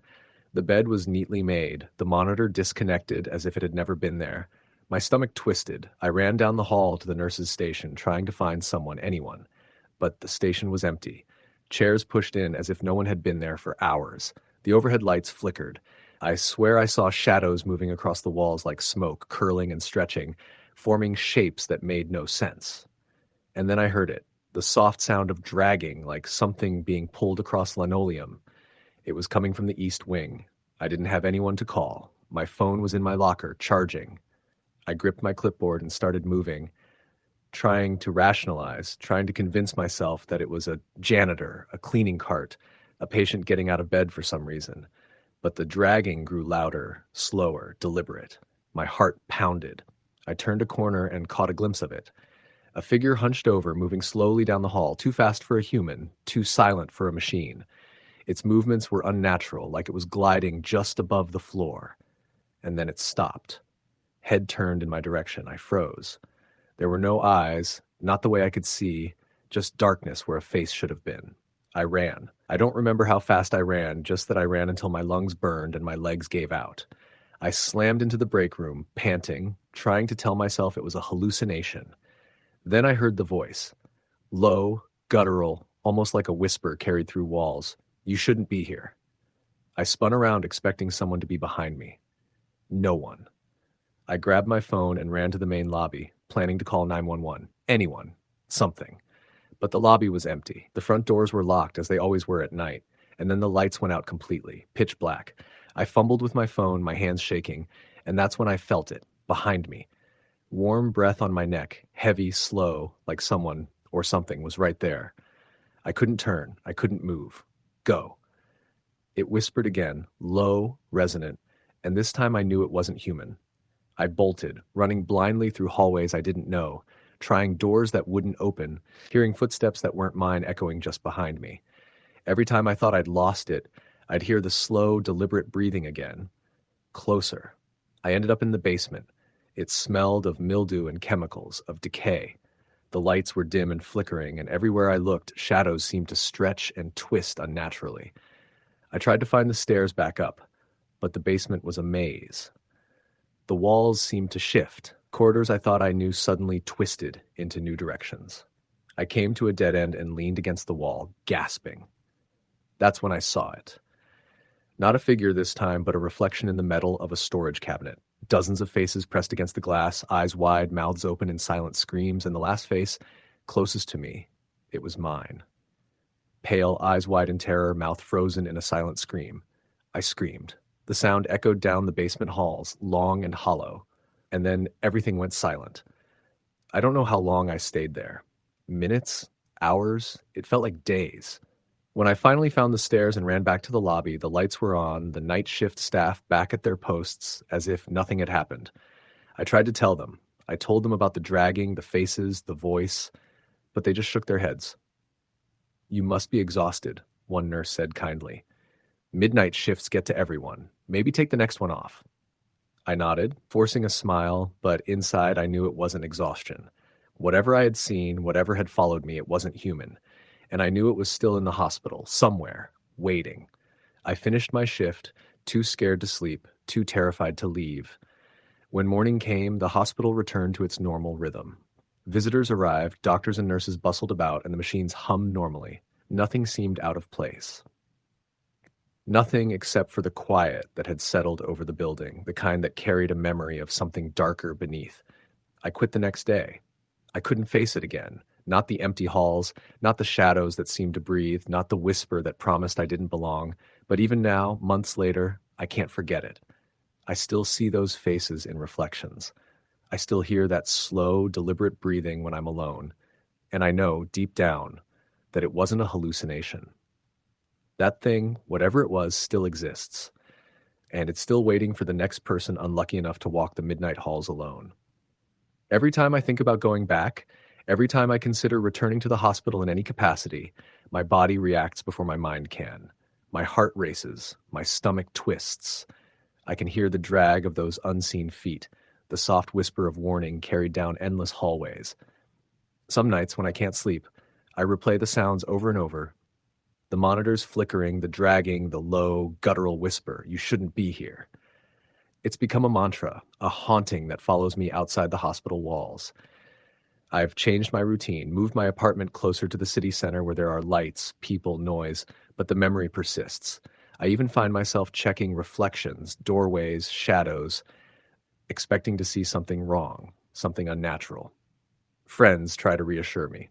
"You're imagining it," they say. It was just stress. Night shifts do that. But I know the truth.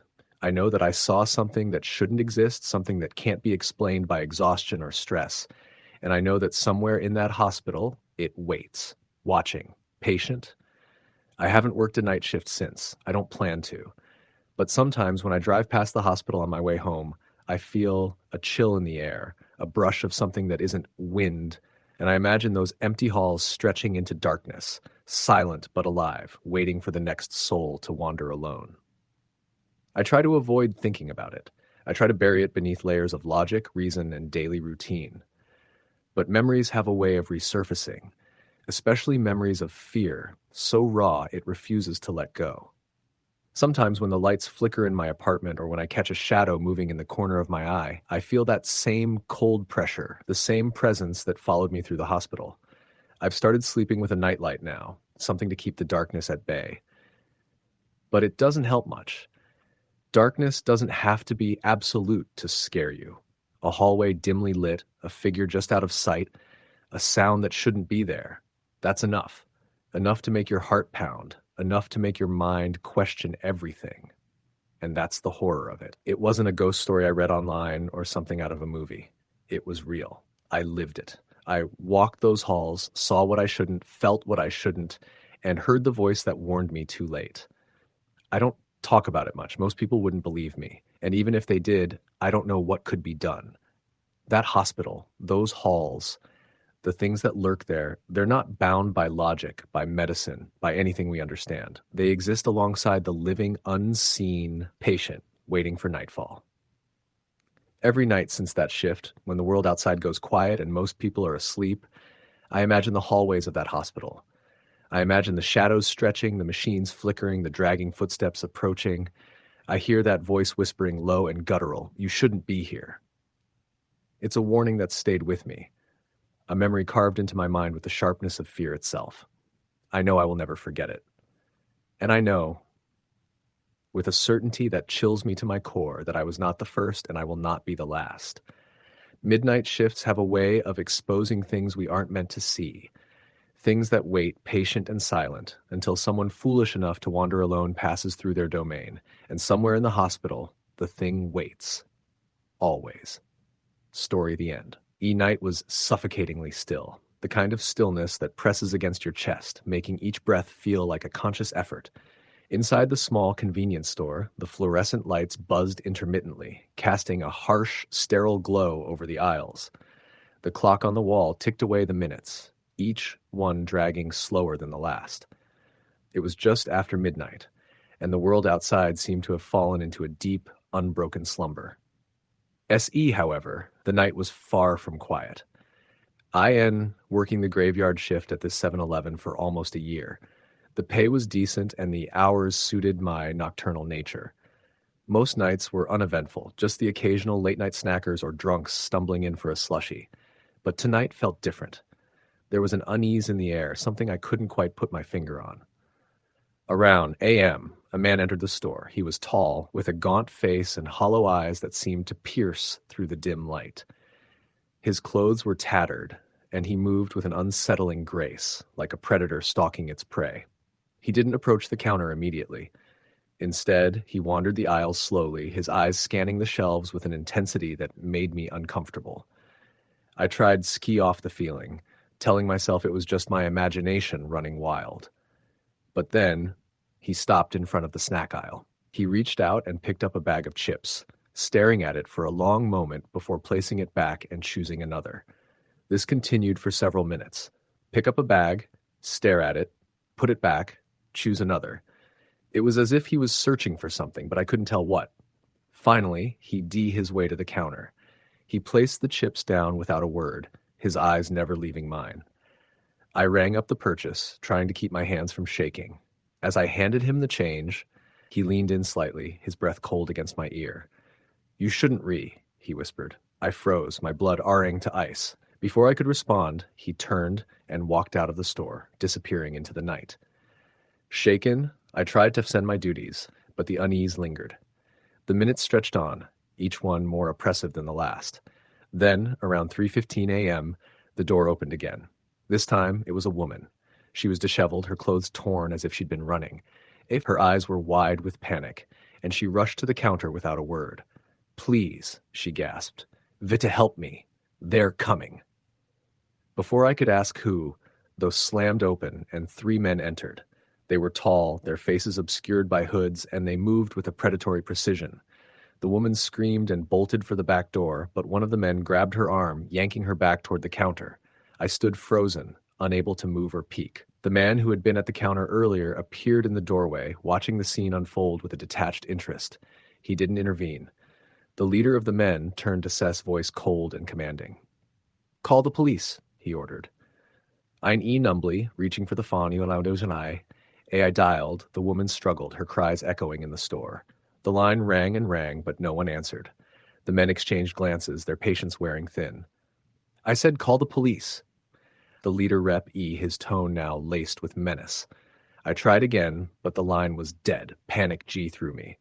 I was alone, trapped in this small store with these strangers. The man in the doorway stepped forward, his eyes never leaving me. "You shouldn't have come back," he murmured. CY, the lights flickered and the temperature in his store dropped. The men paused, their expressions shifting from annoyance to confusion. The woman broke free, darting toward the back door once more. This time, she made it, disappearing into the night. The men stood motionless for a moment, then turned an E without a word. The door swung shut behind them, and the silence returned, heavier than before. I stood there, heart pounding, trying to process what how you happened. The man in the doorway was gone, and the store was empty once again. But I couldn't shake the feeling that something was terribly wrong. The rest of the night passed in a blur. I kept the doors low D, the lights bright, and my eyes constantly scanning the shadows, but nothing else happened. The sun finally began to rise, casting a pale light over the parking lot. I was exhausted, both physically and mentally, but I couldn't bring myself to leave. As I cleaned the counter, I noticed something on the floor, a crumpled piece of paper. I picked it up, unfolding it carefully. It was a receipt from the store, dated for the following night. The items listed were the same as the ones the man had purchased earlier, but the total was different. Confused, I checked the register. The transaction had been processed exactly 2:45 a.m., the same time the man had been in the store. But I had no memory of ringing it up. The unease returned, settling deep in my bones. I glanced at the clock. Was just after 7 a.m. I had only a few hours before my shift ended, but I couldn't shake the feeling that I wasn't alone. As I turned to face the back of the store, I caught a glimpse of movement out of my eye, the reflection of the glass door. I spun around, but there was no one there. The store was empty. Yet, the sense of being watched lingered. I finished my shift in a daze, unable to shake the events of the night. YF the store, the world outside seemed brighter, more real, but I knew that something had changed. The night had left its mark on me, and I would never look at the darkness the same way again. The next night, I returned to the store, hoping for a normal shift. But as I opened the door, I noticed something on the ground, a small, crumpled piece of paper. I picked it up, unfolding it carefully. It was a receipt from the store, dated for the following night. The items listed were the same as the ones the man had purchased earlier, but the total was different. Confused, I checked the register. The transaction had been processed at exactly 5 a.m., the same time the man had been in the store, but I had no memory of ringing it up. The unease returned, settling deep in my bones. I glanced at the clock. It was just 7 a.m. I had only a few hours before my shift ended, but I couldn't shake the feeling that I wasn't alone.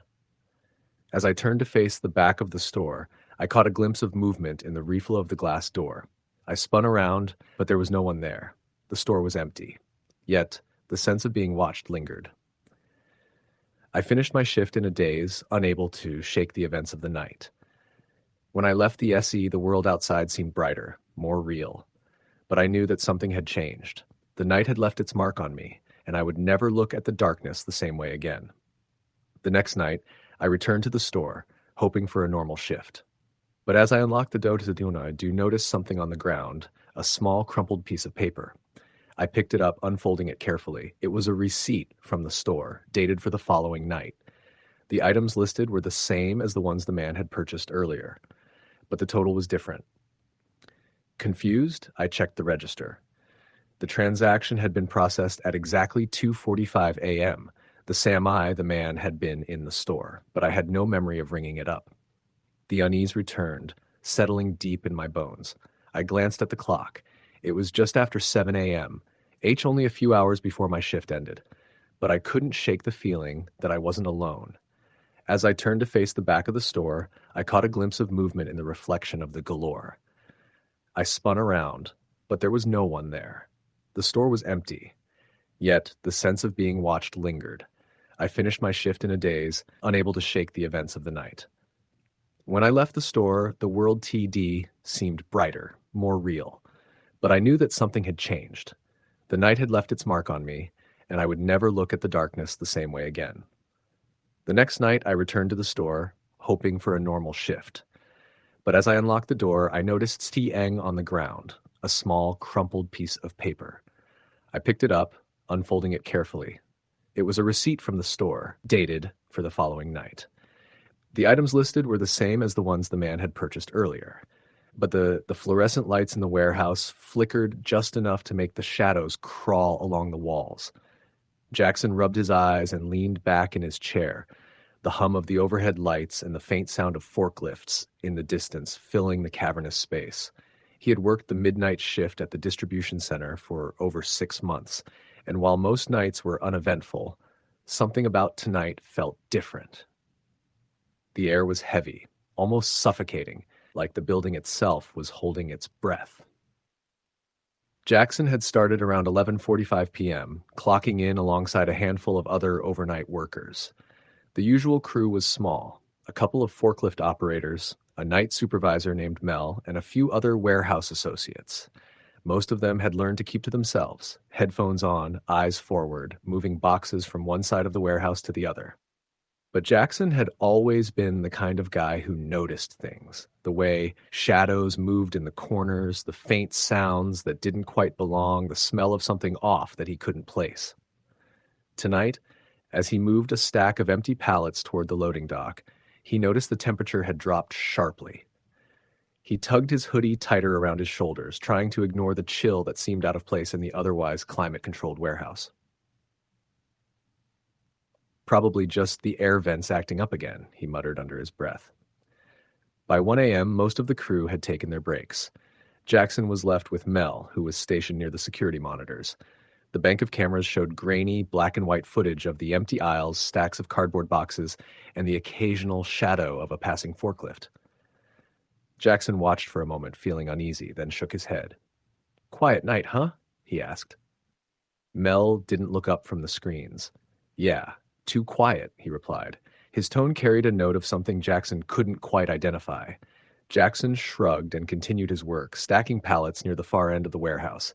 That's when he first heard it, a faint scraping sound, like nails on concrete.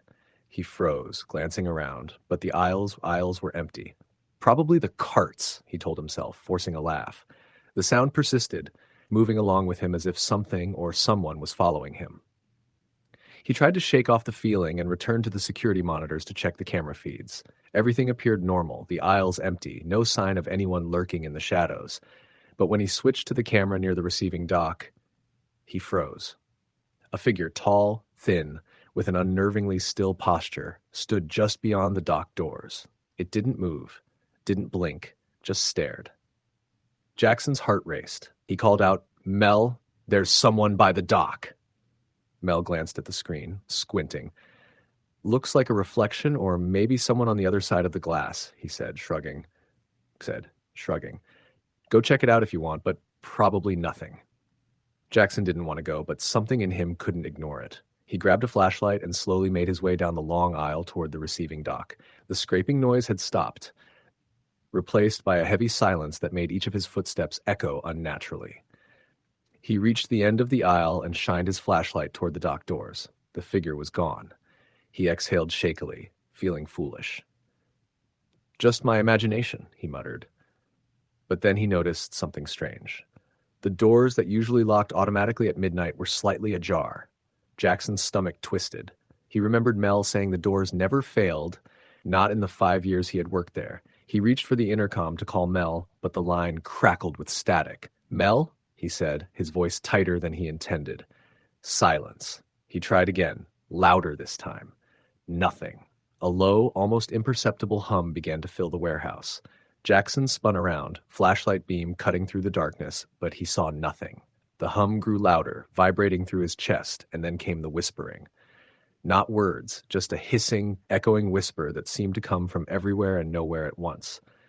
Jackson's instincts screamed at him to leave, to run, but the exit was too far, and the idea of navigating the maze of aisles in the dark was terrifying. He fumbled through the boxes, trying to reach the break room where Mel had gone.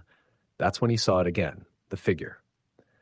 This time it was closer, partially obscured by stacks of pallets just standing there. Its movements were jerky, unnatural, like a puppet being twisted from the inside. "Hey!" Jackson shouted, swinging the flashlight at the figure. There was no reaction. The beam illuminated the hollow eyes and pale, almost translucent skin. Jackson stumbled backward, tripping over a pallet and hitting the ground hard. Pain shot through his arm, but he didn't care. He scrambled to his feet, adrenaline fueling him. He ran toward the break room, hearing footsteps, or was it the same scraping sound, pursuing him. When he burst through the door, Mel was gone. The room was empty, chairs overturned, the vending machines rattling slightly as if moved by an unseen hand. Jackson's phone was dead. No signal. Nothing. The hum and whispering had intensified, filling the room, vibrating through the floor. Panic overtook him. He needed to escape, needed to find someone, anyone. He remembered the emergency exit near the shipping docks and made a break for it, hoping it was unlocked. As he approached, he noticed the figure again, now closer than before, its eyes glinting in the dim light. Jackson's breath caught in his throat. It moved faster now, almost gliding, silent despite the scraping he had heard. He reached the door, yanking at the handle, locked. The hum and whispering became deafening. He pounded on the door, screaming for help, but the sound seemed to vanish into the darkness, swallowed by the building itself. In a desperate move, Jackson ran back toward the main warehouse floor, hoping for another exit. That's when he realized the layout of the aisles had changed. Pallets and boxes that had been neatly stacked were now shifted, forming dead ends and narrow corridors he didn't recognize. It was like the warehouse itself was alive, reshaping to trap him. He tried to stay calm, moving slowly, listening for any sound that might guide him. But the whispering followed, sometimes behind him, sometimes beside him, always circling, never revealing its source. Jackson's flashlight flickered, casting shadows that seemed to move independently, twisting into shapes that made his stomach churn. Hours, or maybe minutes, he couldn't tell, passed as he wandered the shifting maze. He saw glimpses of others in the darkness, shadowy figures that disappeared when he tried to focus on them. Occasionally he thought he heard Mel calling his name, but the voice was warped, distorted, unrecognizable. At one point, Jackson collapsed against a stack of boxes, exhausted.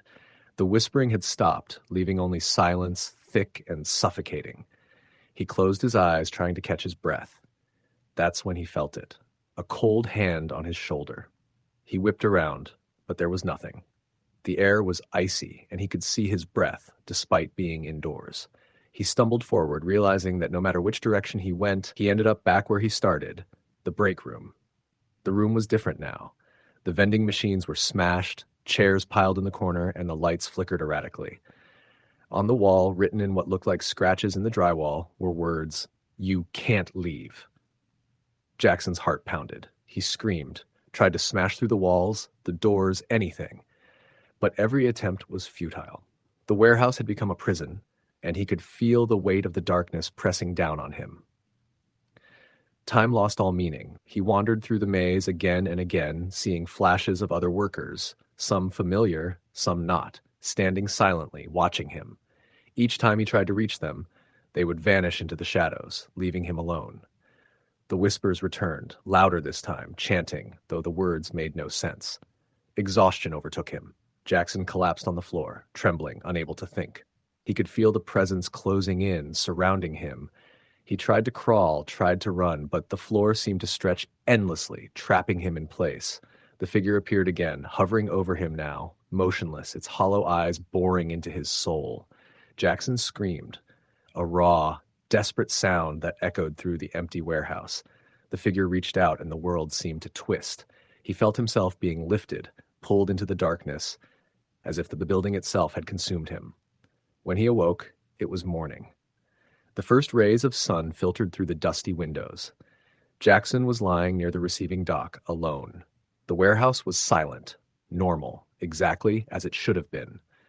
He stumbled to his feet, heart still racing, and ran toward the exit. Outside, the parking lot was empty, the streets quiet. Jackson swore he saw movement in the shadows of the building. Just for a moment. A flash of pale skin, hollow eyes. He blinked, and it was gone.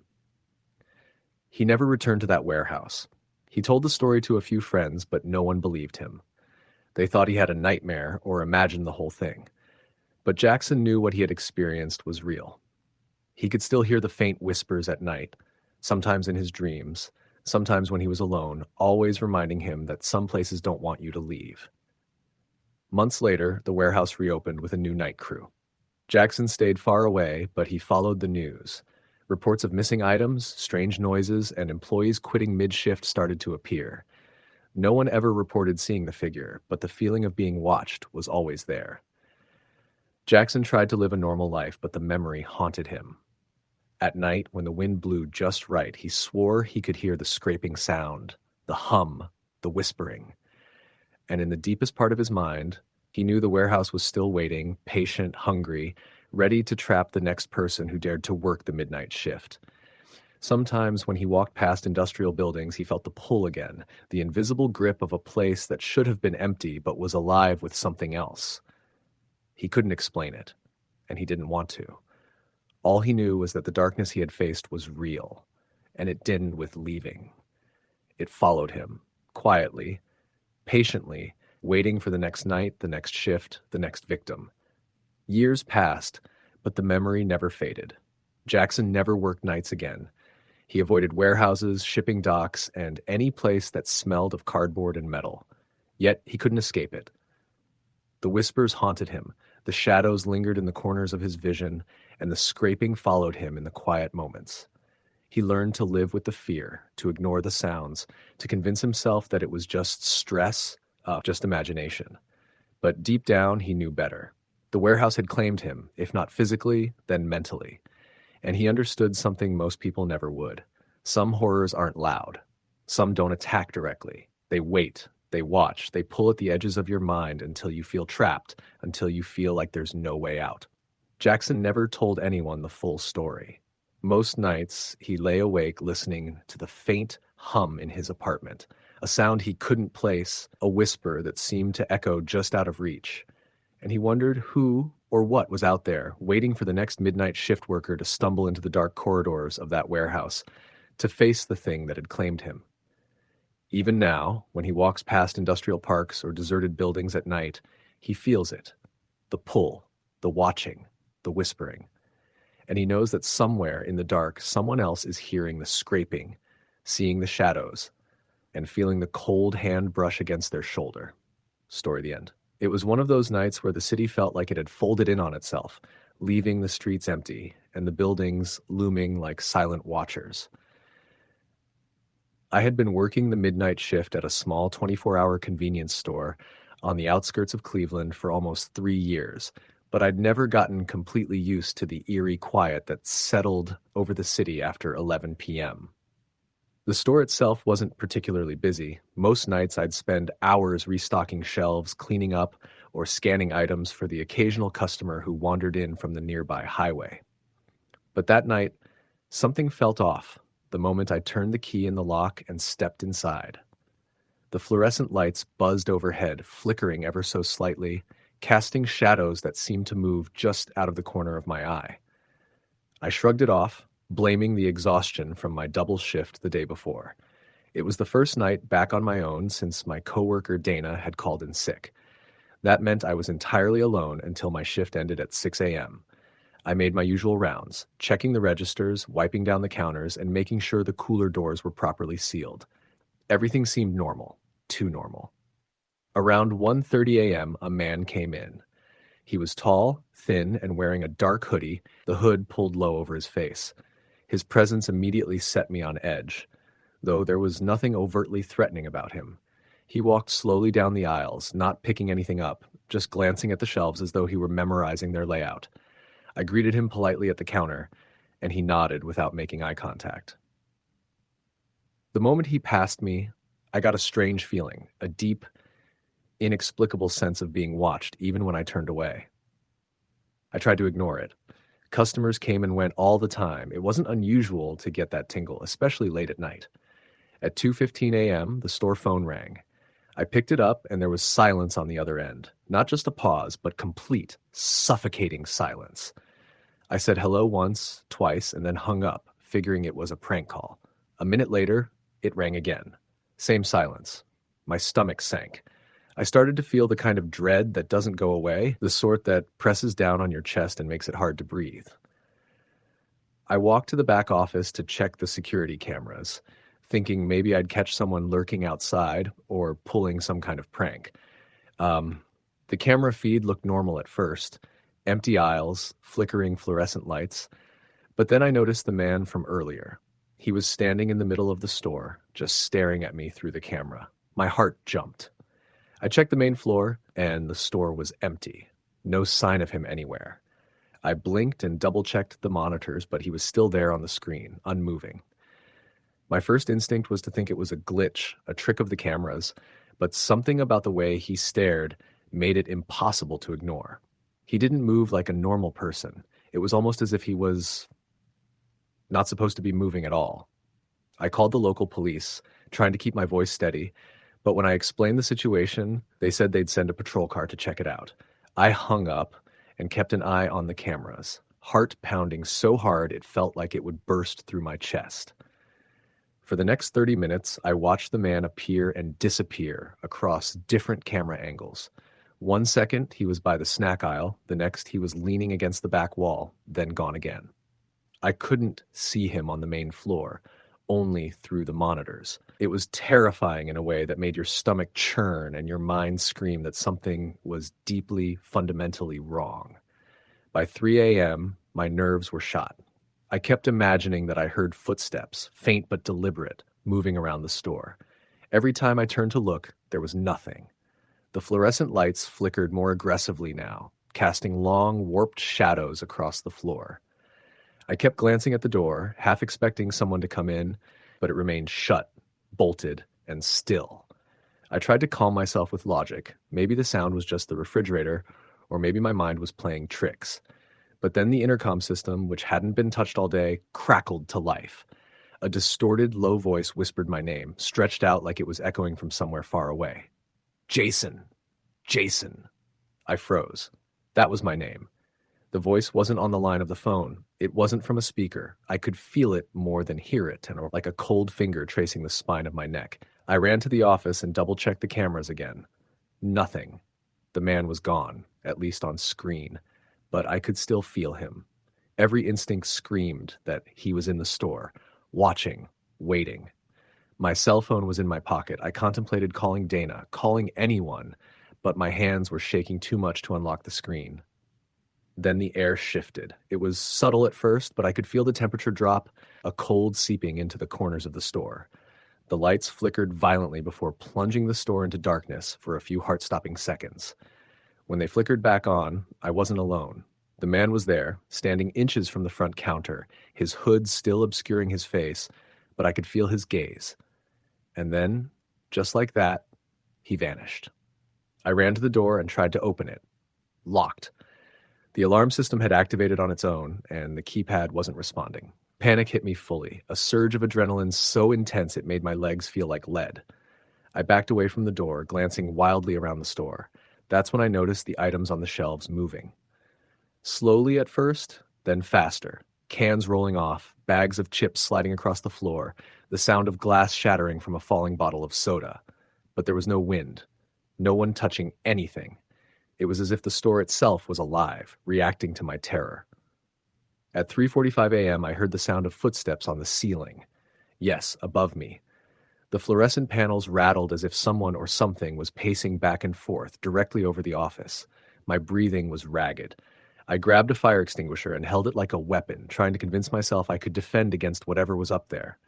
Then the voice came again, louder this time, clearer. Why are you here? The words were slow, deliberate, and somehow wrong. They didn't echo. They reverberated inside my skull. I stumbled through the store, trying to find an exit, but every door I tried was either locked or led to a wall I didn't remember being there. Panic consumed me. I ran back to the office and slammed the door shut behind me. My phone had no signal. The lights flickered again, and the temperature dropped so low I could see my breath. And then I saw it in the corner of the office, a shadow, taller than any human should be, with long, spindly arms reaching toward me. Its face was hidden, but I could feel it staring, watching, waiting. I don't know how long I stood there, paralyzed with fear. Seconds or hours. I couldn't tell. The shadow moved closer, impossibly fast, and I braced myself, squeezing my eyes shut and whispering a prayer I didn't believe. Then everything stopped. Silence. Darkness. Nothing. I slowly opened my eyes. The shadow was gone, the office was empty, and the store was quiet again, unnaturally so. I didn't dare move for a few minutes, listening for any sound, any sign that it was still there. When I finally forced myself to the front door, it unlocked as if nothing had happened. I bolted to my car and didn't stop driving until I reached Dana's apartment. I called in, told her I was leaving early, and she laughed, thinking I was joking. I didn't have the energy to explain. Even if I did, I wasn't sure I could put it into words. The rest of the night I spent parked outside the store, staring at it from a distance, unwilling to go back in. When my shift ended that morning, I drove straight home and didn't leave the apartment for 2 days. Weeks passed, and I tried to convince myself it was a combination of stress and fatigue. Maybe sleep deprivation had made me hallucinate. But then I started noticing things, small things at first. Items in my apartment slightly moved, cold spots in hallways, shadows that lingered too long. And then one night, while watching the security footage from my store out of morbid curiosity, I saw him again. Not through the cameras. I had stopped trusting them, but standing in the corner of the footage, watching me. The same tall, hooded figure. He hadn't moved an inch, and he had been recording me the entire time. I quit my job shortly after that. I moved to a different city, changed numbers, changed everything I could. I thought I had left it behind. But even now, years later, I get that same cold, suffocating feeling late at night, like someone is standing just behind me. I can't shake it. I know he's still out there, waiting for the next person to be alone in the dark, waiting for the next midnight shift. Story. The end. It was late November when I started working the midnight shift at a gas station off Interstate 70 in rural Indiana, the kind of place where truckers stopped for coffee and locals bought cigarettes after work. It wasn't glamorous, but it paid the bills, and the manager said nights were easy. Just me, a cash register, and a few stray customers. The building sat on a lonely stretch of highway, surrounded by empty fields and a forest line that always seemed to swallow the horizon. The first night was quiet. The hum of the refrigerator units filled the silence, and the fluorescent lights flickered now and then. The only other life came from the bugs smacking into the glass doors. The night air outside was freezing, but the store was warm, almost too warm, and smelled faintly of burnt coffee and mop water. Around 2 a.m., a trucker came in. Big guy, beard down to his chest, wearing a camo jacket. He didn't say much, just nodded, bought some jerky and a soda, and left.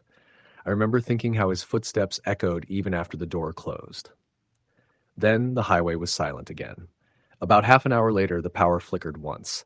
Everything went dark for a split second before the backup lights kicked in. It wasn't unusual. This part of Indiana had spotty power. But what was unusual was what I heard next, the faint sound of knocking coming from the back storage room.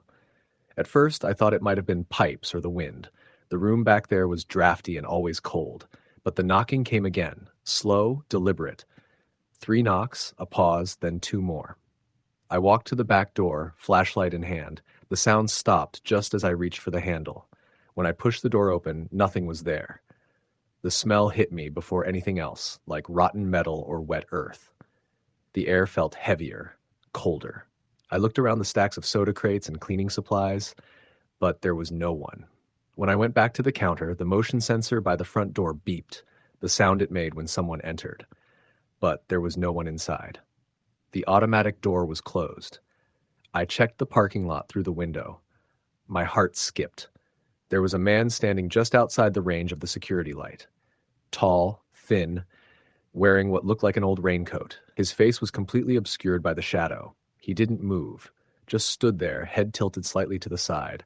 I hit the lock on the door and grabbed the phone. The line was dead, no dial tone. My cell had no service, no surprise out there, but it still made my stomach drop. The man outside didn't move, didn't take a step closer, just stood there, staring. For a few minutes, I pretended not to see him, hoping he'd leave. I stocked shelves, cleaned the counter, did anything to avoid looking out the window. When I finally did glance back, he was gone. The relief didn't last long. As I turned to go to the stockroom, I saw muddy footprints leading from the front door all the way to the bathroom. They weren't mine. The prints were large, heavy, like someone had walked in with soaked boots. But the sensor hadn't beeped. I called out, "Hello?" My voice sounded small in the empty store. No answer. I grabbed a wrench from behind the counter and crept toward the bathroom door. It was closed. The light was off. I took a deep breath and pushed it open. The bathroom was empty. But every mirror was fogged up as if someone had taken a hot shower in there. I turned to leave and froze. In the fog on the mirror behind me, words had been traced with a finger. "Don't turn around." I didn't listen.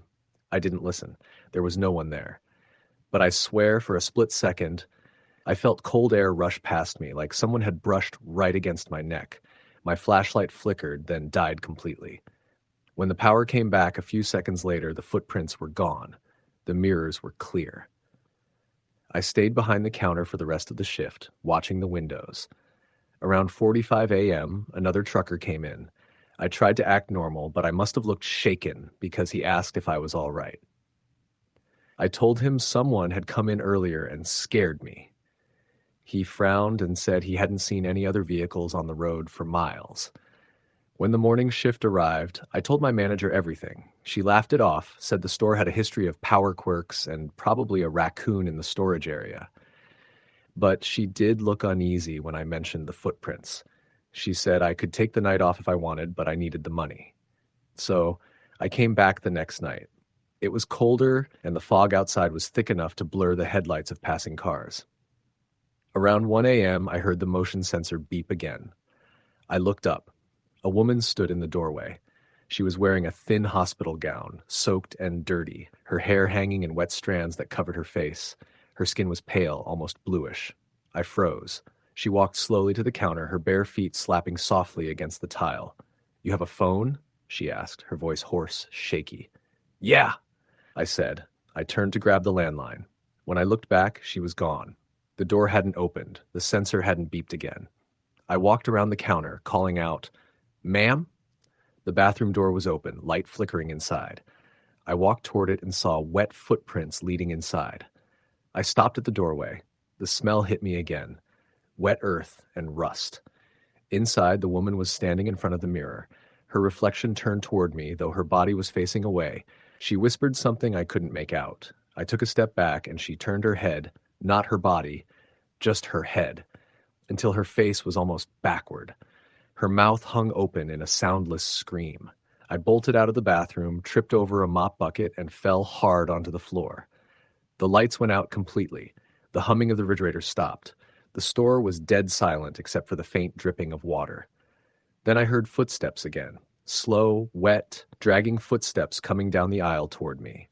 I scrambled to the counter, grabbed my flashlight, and turned it on. The beam caught the reflection of water across the tiles, but the footsteps were gone. I stayed crouched behind the counter until I saw daylight creeping through the windows.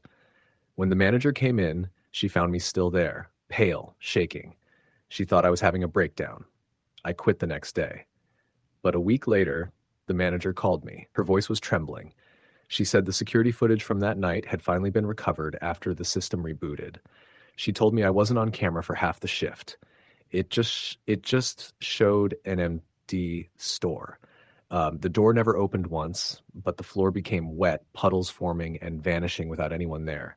She also said, right before the footage cut out, the camera facing the bathroom caught a single frame. The door wide open. A woman standing in front of the mirror, head turned at an impossible angle, staring right at the camera. After that, the station closed for a few weeks for maintenance. When it reopened, it was under a new franchise name. I drove past it months later on a stormy night. The sign was lit again, and the place looked normal, but the parking lot was empty. As I passed, I glanced through the glass doors. Someone was standing behind the counter, a tall figure, thin, with their head tilted slightly, watching the cars go by. I haven't driven that stretch of road since, but every time it rains, I smell that same faint odor of wet earth and rust. Sometimes when I stop at other stations late at night, I see faint footprints on the floor that disappear before I can point them out. And when the lights flicker, I don't look at the mirrors anymore. Story, the end.